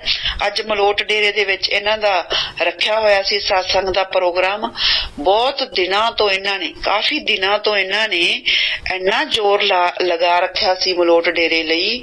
पंजाब, हरियाणा, राजस्थान नाल लगदे हरियाणे दे ते राजस्थान दे एरिए दे विच भी पूरा प्रचार किया गया सीगा मलोट डेरे वास्ते, ते घर घर जाके आपां एक वीडियो भी देखिए भी किवें घर घर जाके नॉन सत्संगियां दे घरे भी इन्हां ने पर्चे वंडे जा जाके सत्संग दे। इत्थों तक कि इन्हां ने यह टारगेट रखिया होया सी भी 1,30,000 बंदे नूं असीं नाम दे के हरियाणे दा रिकॉर्ड तोड़ना है। पर देखो सतगुर कुल मालक दी रहमत भी देखो भी जिहड़ा इन्हां दा 1,30,000 दा टारगेट सी नाम दिवाउण दा, ओह तां की 1,30,000 तां छड्डो, कल्ला 30,000 भी छड्डो, 3,000 बंदा भी उत्थे नहीं पहुंचिया। बिल्कुल जिहड़ा पंडाल सी मलोट डेरे दा, झूठ बोलण नूं इह जिन्ना मर्जी झूठ बोली जाण, दिखाउण नूं इह कुछ मर्जी दिखाई जाण। अजकल टैकनीक दा युग है, जिवें मर्जी किसी दी वीडियो नाल जोड़ जोड़ के जिन्ना मर्जी इकट्ठ दिखाई जाओ, पर असलीयत यह सी कि सिर्फ जो जिन्ना मलोट डेरे दा पंडाल है, सारी संगत कह लो जां नाम वाले कह लो, कुछ भी इकट्ठे ही बैठे सी, ਉਹ सिर्फ एक हिस्सा ही भरिया होया सी ते 3 हिस्से खाली सी। तुसी आप अंदाजा लगा लो कि जेडे यूपी वाले दा प्रभाव है दिनों दिन किन्ना मतलब कि संगत ते पै रहा। गुरु पिता जी दी संगत नूं भी हौली हौली सतगुर जिहड़ा आप ही सोझी दे रहा है। पर जिहड़े अंध भगत है ना, जिहड़े जिन्हां दा कोई ना कोई स्वार्थ जुड़िया होया, इन्हां दे नाल डेरे दे नाल जोड़ लो, हनीप्रीत नाल जोड़ लो, जां वैसे जिन्हां दा कोई ना कोई स्वार्थ जुड़िया होया, ਉਹ कोई ना कोई उदाहरण दे के दूजी संगत नूं भी गुमराह करदे है। जिवें मेरे कोले भी मतलब कि कई भैणां ने भी ये सवाल रखिया भी जिहड़े यूपी दे अंध भगत है सानू ये सवाल करदे है। कई बाईयां दा भी ये सवाल सी कि सानू भी ये सवाल किया जाता है। वो सवाल की है कि भी गुरु पिता जी एक आपां नूं कहानी सुणाउंदे हुंदे सी भी सैजो बाई वाली, भी यूपी वाले ने भी एक कहानी बहुत सुनाई, पिछली बारी भी उन्हें कहानी बहुत सुनाई। गुरु पिता जी वो सुनाउंदे हुंदे सी भी सैजो बाई अपने गुरु नूं ही सब कुछ मानदी सी। वो कहंदी सीगी भी जे भगवान मतलब कि भगवान दा वाला उस कहंदी है भी जे भगवान भी आवे तो मेरे गुरु दे रूप विच आवे, नहीं तो मैं भगवान नूं भी एक झाड़ू मारन वाला मन्नांगी। गुरु पिता जी दा कहण दा भाव ये सी भी सैजो बाई अपने गुरु नूं ही सर्वोत्तम मानदी, भगवान नूं भी अपने गुरु दे सामने कुछ नहीं मानदी। तां यूपी वाला भी यह उदाहरण दिंदा रहा, क्यों यूपी वाला आया कहंदा भी हुण मैं भी गुरु दे रूप च आया तां मेरी मन्नो। ते जेड़े गुरु दे अंध भगत है इहदे यूपी वाले दे अंध भगत है जेड़े तां जिन्हां ने नकली गुरु बनाया होया, ਉਹ अंध भगत भी सिर्फ यही उदाहरण दे दे के ਇਹ ਕਹਿ ਰਹੇ ਆ ਵੀ ਜਦੋਂ ਕਿ ਪਿਤਾ ਜੀ ਵੀ ਆਪਾਂ ਨੂੰ ਤੇ ਸੁਣਾਉਂਦੇ ਹੁੰਦੇ ਸੀ ਵੀ ਗੁਰੂ ਦੇ ਰੂਪ ਦੇ ਵਿੱਚ ਜੇ ਕੋਈ ਆਵੇ ਤਾਂ ਉਹਨੂੰ ਗੁਰੂ ਮੰਨ ਲਓ। ਗੁਰੂ ਪਿਆਰੀ ਸਾਧ संगत जी, मेरा उन्हां महामूर्खां नूं एक सवाल है भी की जे कोई भी गुरु दे रूप दे विच आ जाऊगा ते तुसीं ओहनूं गुरु मान लोगे? ऐ तां फिर ऑनलाइन गुरुकुल दे विच 3 हम शक्ल तैयार कीते इन्हां ने ते फिर तिन्नां नूं तुसीं गुरु मान लोगे? दूजा ये मेरा उन्हां महामूर्खां नूं ये सवाल है भी सैजो बाई की कहती है? सैजो बाई कहती है भगवान की गल करती है भी जे भगवान ने भी आना है तो वह मेरे गुरु के रूप में आवे। इसका मतलब है वह भगवान नूं भी आपदे गुरु के सामने तुच्छ समझदी है भी वह आपदे गुरु नूं ही सब कुछ मान रही है। ते मैनू ऐ दसो जेड़े अंध भगत ये कहंदे है भी गुरु दे रूप दे विच आया यूपी वाला ते तां असीं ओहनूं गुरु मानदे आ, ते कौन कहंदा भी वह भगवान है? कौन कहंदा है कि यूपी वाला भगवान है? यूपी वाला एक शैतान है, वो काल महाकाल है। ते सैजो बाई ने यह नहीं कहा सी भी जे काल महाकाल मतलब आ जाए मेरे गुरु के रूप च ते मैं ओनू भी मान लूंगी, जे कोई तांत्रिक आ जाए तो मैं ओनू भी मान लूंगी, जे कोई आर्टिस्ट मतलब के ओदी शक्ल बना के मेरे गुरु दी आ जाऊगा तो मैं ओनू भी मान लूंगी। कमाल है, हद है। कुछ पढ़े लिखे भी ये तर्क दे रहे, कुछ तो शर्म करो। ये तर्क दिंदियां नूं तुहानूं शर्म नहीं आउंदी? गुरु सिर्फ गुरु हुंदा है, गुरु दी जगह तो कोई भगवान भी नहीं लै सकदा। ते तुसीं किवें ये गल सोच सकदे हैं भी जे कोई एक तांत्रिक जां कोई आर्टिस्ट जां कोई काल महाकाल जां शैतान जां कोई ओदा एजेंट गुरु दा रूप धारण करके आ जाऊगा ते तुसीं ओहनूं गुरु मान लोगे? पहला तो यह दसो भी पिता जी भी कहते होंगे सी भी की तुसी सैजो बाई जिन्नी भगती कर ली कि तुसी पहचान लोगे कि कौन है जो गुरु दे रूप विच आया? सैजो बाई बहुत वड्डी भगत हुई है कि तुसी एडी वड्डी मतलब कि जिड्डी वड्डी ओ भगत हुई है उस लैवल दी भगती ते तुसी खड़े हो? अपने आप नूं पहला तो यह सोचो भी की तुसी सैजो बाई जिड्डे वड्डे भगत हो कि तुसी पहचान लोगे कि उहदे गुरु दे रूप विच भगवान ही आया?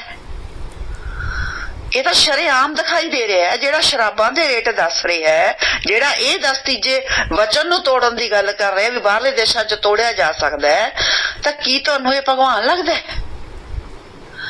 गुरु प्यारी साध संगत जी, ये ना अपनी टीम दे जेड़े मैंबर है उन्हां नूं भरमाउण दी खातर भी किवें ना किवें ये फेस वर्सेस वर्डिक दी टीम तो टुट के ते यूपी वाले दे नाल जुड़ जाण, इहो जिहियां कहानियां सुणाउंदे आ।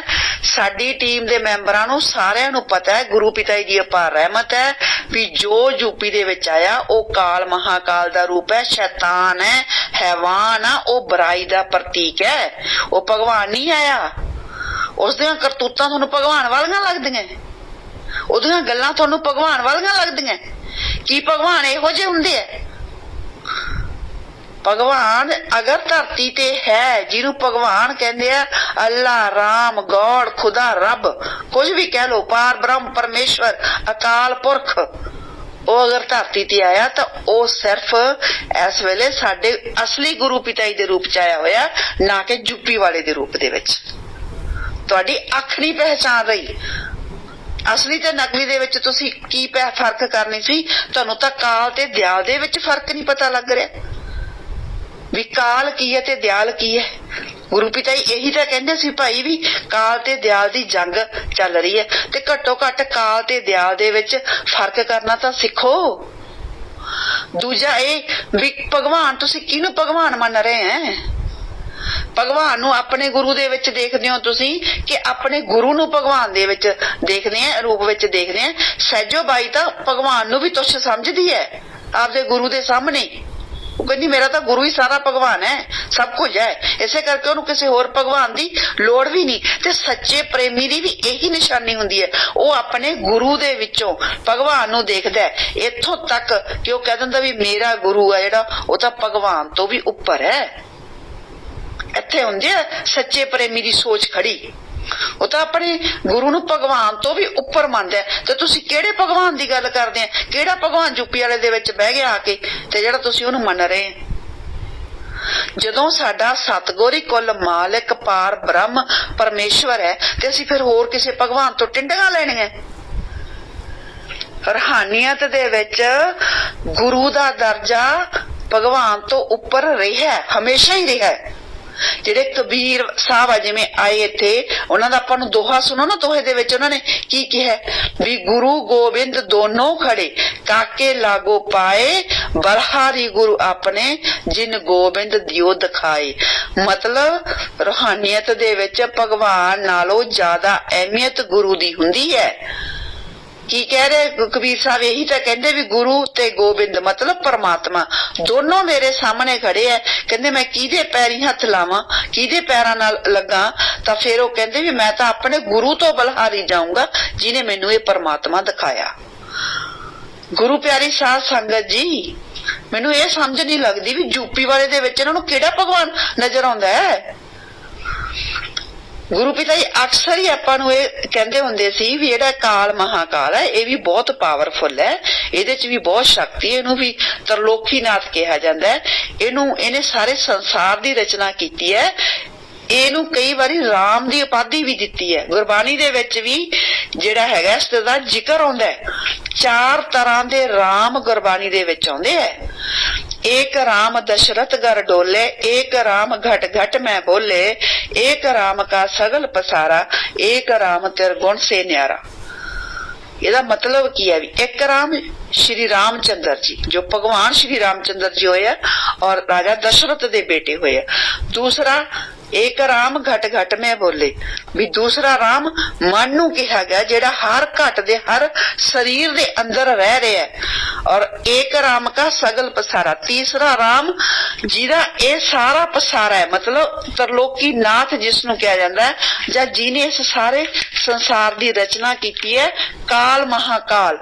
ते चौथा जो राम हुंदा है, एक राम तेरे गुण ते न्यारा, चौथा जो राम हुंदा है वो तिन्ना गुणा तो न्यारा हुंदा है, इन्ना तिन्ना राम तो उपर हुंदा है।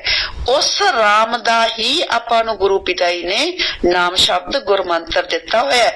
ते उस राम दी ओ जिहड़ा तिरगुण तो न्यारा राम है, उस राम दी जिहड़ी हैगी है भगती दे विच भी ये ब्रह्मा विष्णु महेश सारी दुनिया बैठदी है, वड्डे वड्डे देव बैठदे है। उस कुल मालक जिन्हों आपां कुल मालक कहने ओ चौथा राम है। गुरु प्यारी साध संगत जी, कुछ तो मतलब के ना अपने आप नूं जिहड़े पढ़े लिखे कहंदे आ भी हाँ पिता जी कहंदे हुंदे सी ना जिहड़े भी असीं फन्ने खां, ते गुरु पिता जी कहंदे हुंदे जिहड़े फन्ने खां ना ओ नन्ने खां है। ਇਹ ਵੀ ਗੁਰੂ ਪਿਤਾ ਜੀ ਦੇ ਵਚਨ ਨਾ ਅੱਜ ਸੱਚ ਹੁੰਦੇ ਆਪਾਂ ਆਪਣੀਆਂ ਅੱਖਾਂ ਨਾਲ ਦੇਖ ਰਹੇ ਹਾਂ ਵੀ ਜਿਹੜੇ ਆਪਣੇ ਆਪ ਨੂੰ ਫੰਨੇ ਖਾਂ ਸਮਝਦੇ ਸੀ ਨਾ ਵੀ ਅਸੀਂ ਫੰਨੇ ਖਾਂ, ਕਿਵੇਂ ਉਹ ਕਾਲ ਮਹਾਕਾਲ ਦੇ ਚੱਕਰਾਂ ਦੇ ਵਿੱਚ ਫਸ ਗਏ ਤੇ ਉਸ ਨਕਲੀ ਯੂਪੀ ਵਾਲੇ ਦੇ ਚੱਕਰਾਂ 'ਚ ਫਸ ਗਏ। ਕਿਵੇਂ ਅੱਜ ਉਹ ਫੰਨੇ ਖਾਂ ਨੰਨੇ ਖਾਂ ਬਣੇ ਹੋਏ ਆ। ਗੁਰੂ ਪਿਤਾ ਜੀ ਆਪਾਂ ਨੂੰ ਅਕਸਰ ਹੀ ਦੇਖੋ ਇਹ ਸਮਝਾਉਂਦੇ ਹੁੰਦੇ ਸੀ, ਜਦੋਂ ਆਪਾਂ ਨੂੰ ਨਾਮ ਸ਼ਬਦ ਆਪਾਂ ਲੈਣੇ ਆ ਉਦੋਂ ਵੀ ਪਿਤਾ ਜੀ ਆਪਾਂ ਨੂੰ ਇਹ ਕਹਿੰਦੇ ਹੁੰਦੇ ਸੀ ਵੀ ਬੇਟਾ ਜਦੋਂ ਤੁਸੀਂ ਸਿਮਰਨ ਕਰੋਗੇ ਨਾ, ਵੀ ਸਿਮਰਨ ਕਰਦੇ ਆ ਤਾਂ ਸਭ ਤੋਂ ਪਹਿਲਾਂ ਜੋ ਨਜ਼ਾਰੇ ਦਿਖਦੇ ਆ ਨਾ ਵੀ ਉਹ ਵੀ ਕਾਲ ਮਹਾਕਾਲ ਦੇ ਹੀ ਹੁੰਦੇ ਆ। ਉਹ ਜਿਹੜੀ ਰਚਨਾ ਰਚਾਈ ਹੁੰਦੀ ਹੈ ਸਭ ਤੋਂ ਪਹਿਲਾਂ ਜੋ ਨਜ਼ਾਰੇ ਦੇਖੋਗੇ, ਪਰ ਜਿਹੜੀ ਅਸਲੀ ਗੁਰੂ ਦੀ ਰੂਹ ਹੁੰਦੀ ਹੈ ਉਸ ਕਾਲ ਮਹਾਕਾਲ ਦੇ ਜਿਹੜੇ ਦਿਖਾਏ ਹੋਏ ਨਜ਼ਾਰੇ ਹੈ ਉਹਨਾਂ ਤੇ ਨਹੀਂ ਰੁਕਦੀ। ਉਹ ਰੂਹ ਹੈ ਜਿਹੜੀ ਸਿੱਧੀ ਅੱਗੇ ਲੰਘ ਜਾਂਦੀ ਹੈ, ਉਹ ਉਹਨਾਂ ਨਜ਼ਾਰਿਆਂ ਦਾ ਕੋਈ ਪਰਵਾਹ ਨਹੀਂ ਕਰਦੀ, ਉਹ ਸਿੱਧੀ ਅੱਗੇ ਲੰਘ ਜਾਂਦੀ ਹੈ। ਉਹਨਾਂ ਕਾਲ ਮਹਾਕਾਲ ਦੇ ਜੋ ਨਜ਼ਾਰੇ ਹੈ ਉਹਨਾਂ ਨੂੰ ਇਗਨੋਰ ਕਰਦੀ ਆ, ਉਹ ਉਹਨਾਂ ਨੂੰ ਇਗਨੋਰ ਕਰਕੇ ਉਹਨਾਂ ਨੂੰ ਮਤਲਬ ਕਿ ਉਹਦੀ ਕੋਈ ਪਰਵਾਹ ਨਹੀਂ ਕਰਦੀ, ਸਿੱਧੀ ਉਹਦੀ ਲਿਵਾ ਆਪਣੇ ਗੁਰੂ ਨਾਲ ਲੱਗੀ ਹੁੰਦੀ ਹੈ ਤੇ ਅੱਗੇ ਜਾ ਕੇ ਫਿਰ ਉਹ ਆਪਣੇ ਸਤਿਗੁਰ ਦੇ ਦਰਸ਼ਨ ਕਰਦੀ ਹੈ। ਗੁਰੂ ਪਿਆਰੀ ਸਾਧ ਸੰਗਤ ਜੀ, ਇਹ ਗੱਲਾਂ ਤਾਂ ਬੜੇ ਚਾਦ ਹੈ ਕਿ ਸਹਿਜੋ ਬਾਈ ਵਾਲੀ ਪਿਤਾ ਜੀ ਨੇ ਉਦਾਹਰਨ ਦਿੱਤੀ ਤੇ ਵੀ ਉਹਦੇ ਵਿੱਚ ਕਿਹਾ ਵੀ ਜੇ ਭਗਵਾਨ ਵੀ ਗੁਰੂ ਦੇ ਰੂਪ ਵਿੱਚ ਆਏ ਤਾਂ ਅਸੀਂ ਯੂਪੀ ਵਾਲੇ ਨੂੰ ਮੰਨਦੇ ਆ। ਤੇ ਫਿਰ ਗੁਰੂ ਪਿਤਾ ਜੀ ਤਾਂ ਬਹੁਤ ਵਚਨ ਕੀਤੇ ਹੋਰ ਵੀ, ਉਹ ਵੀ ਮੰਨੋ ਨਾ। ਗੁਰੂ ਪਿਤਾ ਜੀ ਜਦੋਂ ਪਰਮ ਪਿਤਾ ਜੀ ਦੇ ਨਾਲ ਆਪਣੀ ਗੱਲਬਾਤ ਸੁਣਾ ਰਹੇ ਹੈ ਤੇ ਉੱਥੇ ਵੀ ਗੁਰੂ ਪਿਤਾ ਜੀ ਪਰਮ ਪਿਤਾ ਜੀ ਨੂੰ ਪੁੱਛ ਰਹੇ ਆ ਕਿ ਸਤਿਗੁਰ ਜੀ ਘੋਰ ਕਲਯੁਗ ਹੈ, ਬਚੇਗਾ ਕੌਣ? ਤਾਂ ਫਿਰ ਬੇਪਰਵਾਹੀ ਨੇ ਕੀ ਕਿਹਾ, ਜਿਸ ਨੂੰ ਆਤਮਾ ਦਾ ਸੱਚਾ ਦ੍ਰਿੜ ਵਿਸ਼ਵਾਸ ਹੈ। ਨੰਬਰ 1, ਜਾਣੀ ਦਿਖਾਵਾ ਨਾ ਹੋਵੇ, ਪਾਖੰਡ ਨਾ ਹੋਵੇ, ਮੂੰਹ ਦੀ ਬਕਵਾਸ ਤਾਂ ਕੋਈ ਵੀ ਕਰ ਸਕਦਾ ਹੈ ਕਿਉਂਕਿ ਇੰਨੀਆਂ ਗਿਆਨ ਦੀਆਂ ਕਿਤਾਬਾਂ ਹਨ, ਇੰਨਾ ਕੁਝ ਹੈ ਗਿਆਨ ਤਾਂ ਕੋਈ ਕੁਝ ਮਰਜ਼ੀ ਸੁਣਾ ਦੇਵੇ, ਪਰ ਜਿਸ ਨੂੰ ਦ੍ਰਿੜ ਵਿਸ਼ਵਾਸ ਹੋਵੇਗਾ ਆਤਮਾ ਦਾ। ਗੁਰੂ ਪਿਤਾ ਜੀ ਇੱਥੇ ਇਹ ਕੀ ਕਹਿ ਰਿਹਾ ਵੀ ਜਿਸ ਨੂੰ ਦ੍ਰਿੜ ਵਿਸ਼ਵਾਸ ਹੋਵੇਗਾ ਆਤਮਾ ਦਾ। ਇਹ ਪਰਮ ਪਿਤਾ ਹੀ ਸੁਣਾ ਰਹੇ ਹਜੂਰ ਪਿਤਾ ਜੀ ਨੂੰ। ਆਪਣੇ ਸਤਿਗੁਰ ਤੇ ਦ੍ਰਿੜ ਵਿਸ਼ਵਾਸ, ਚਾਹੇ ਭਗਵਾਨ ਆ ਕੇ ਕਹਿ ਦੇਵੇ ਕਿ ਤੇਰਾ ਸਤਿਗੁਰ ਇਹ ਹੈ, ਤੇਰਾ ਸਤਿਗੁਰ ਉਹ ਹੈ, ਫਲਾਂ ਹੈ, ਢੀਂਗੜ ਹੈ, ਚਾਹੇ ਉਹ ਦਿਖਾ ਵੀ ਦੇਵੇ ਥੋੜਾ ਚਮਤਕਾਰ, ਬੇਪਰਵਾਹੀ ਨੇ ਫਰਮਾਇਆ ਅਰੇ ਪੂਰਨ ਸਤਿਗੁਰ ਦਾ ਜੋ ਸ਼ਿष्य ਹੈ ਮਤਲਬ ਚੇਲਾ ਹੈ ਹੋਵੇਗਾ ਉਹ ਭਗਵਾਨ ਵੱਲ ਤਾਂ ਕੀ ਉਸਦੇ ਦਿਖਾਏ ਇਸ਼ਾਰਿਆਂ ਵੱਲ ਤਾਂ ਕੀ ਉਹ ਉਧਰ ਮੂੰਹ ਵੀ ਨਹੀਂ ਕਰੇਗਾ, ਆਪਣੇ ਸਤਿਗੁਰ ਵੱਲੋਂ ਕਦੇ ਮੂੰਹ ਮੋੜੇਗਾ ਨਹੀਂ। ਤੇ ਗੁਰੂ ਪਿਆਰੀ ਸਾਧ ਸੰਗਤ ਜੀ, ਫਿਰ ਇਹਦੇ ਵਿੱਚ ਗੁਰੂ ਪਿਤਾ ਜੀ ਕੀ ਕਹਿ ਰਹੇ ਕਿ ਭਾਵੇਂ ਖੁਦ ਭਗਵਾਨ ਵੀ ਆ ਜੇ, ਭਾਵੇਂ ਖੁਦ ਭਗਵਾਨ ਵੀ ਆ ਜੇ ਤੇ ਫਿਰ ਉਹ ਉਹਦੇ ਭਗਵਾਨ ਵੱਲ ਤਾਂ ਕੀ ਜਾਂ ਉਹਦੇ ਸ਼ਾਇਦ ਇਸ਼ਾਰਿਆਂ ਵੱਲ ਤਾਂ ਕੀ, ਤਾਂ ਕਹਿੰਦੇ ਵੀ ਉਧਰ ਮੂੰਹ ਵੀ ਨਹੀਂ ਕਰੂ। ਤੇ ਫਿਰ ਤੁਸੀਂ ਯੂਪੀ ਵੱਲ ਕਿਹੜਾ ਮੂੰਹ ਲੈ ਕੇ ਚੱਲੇ ਆ? ਤੁਸੀਂ ਯੂਪੀ ਵੱਲ ਮੂੰਹ ਕਿਉਂ ਕਰ ਰਹੇ ਹੈ? ਜੇ ਤੁਹਾਨੂੰ ਐ ਲੱਗਦਾ ਵੀ ਉੱਥੇ ਤਾਂ ਮੰਨ ਲਓ ਸਹਿਜੋ ਬਾਈ ਵਾਲੀ ਗੱਲ, ਇੱਥੇ ਤਾਂ ਪਿਤਾ ਜੀ ਨੇ ਭਗਵਾਨ ਨੂੰ ਵੀ ਠੋਕਰ ਮਾਰਤੀ ਵੀ ਸਤਿਗੁਰ ਦੇ ਸਾਹਮਣੇ ਤਾਂ ਭਗਵਾਨ ਵੀ ਕੁਝ ਨਹੀਂ, ਵੀ ਜਿਹੜਾ ਸਤਿਗੁਰ ਦਾ ਅਸੀਂ ਸ਼ਿष्य ਹੈ, ਪੂਰਨ ਗੁਰੂ ਦਾ ਸ਼ਿष्य ਉਹ ਤਾਂ ਭਗਵਾਨ ਚਾਹੁੰਦੇ ਦਿਖਾਏ ਇਸ਼ਾਰਾ ਵੱਲ ਮੂੰਹ ਤੱਕ ਨਹੀਂ ਕਰੂਗਾ। ਤੇ ਫਿਰ ਤੁਸੀਂ ਯੂਪੀ ਜਾ ਕੇ ਕਿਹਨੂੰ ਡੰਡਵਤ ਪ੍ਰਣਾਮ ਕਰੀ ਜਾਂਦੇ ਐ? ਘੱਟੋ ਘੱਟ ਜਿਹੜੇ ਪੜ੍ਹੇ ਲਿਖੇ ਲੋਕ ਹੈ ਨਾ ਉਹ ਆਪਦਾ ਤਰਕ ਸਹੀ ਕਰ ਲੋ। ਇਹ ਤਰਕ ਸਹੀ ਨਹੀਂ ਹੈ ਜੋ ਤੁਸੀਂ ਸਹਿਜੋ ਬਾਈ ਵਾਲੀਆਂ ਉਦਾਹਰਨਾਂ ਦੇ ਕੇ ਫੇਥ ਵਰਸਜ ਵਰਡਿਕਟ ਦੀ ਟੀਮ ਨੂੰ ਤੋੜਨ ਦੀਆਂ ਕੋਸ਼ਿਸ਼ਾਂ ਕਰ ਰਹੇ ਹੈ।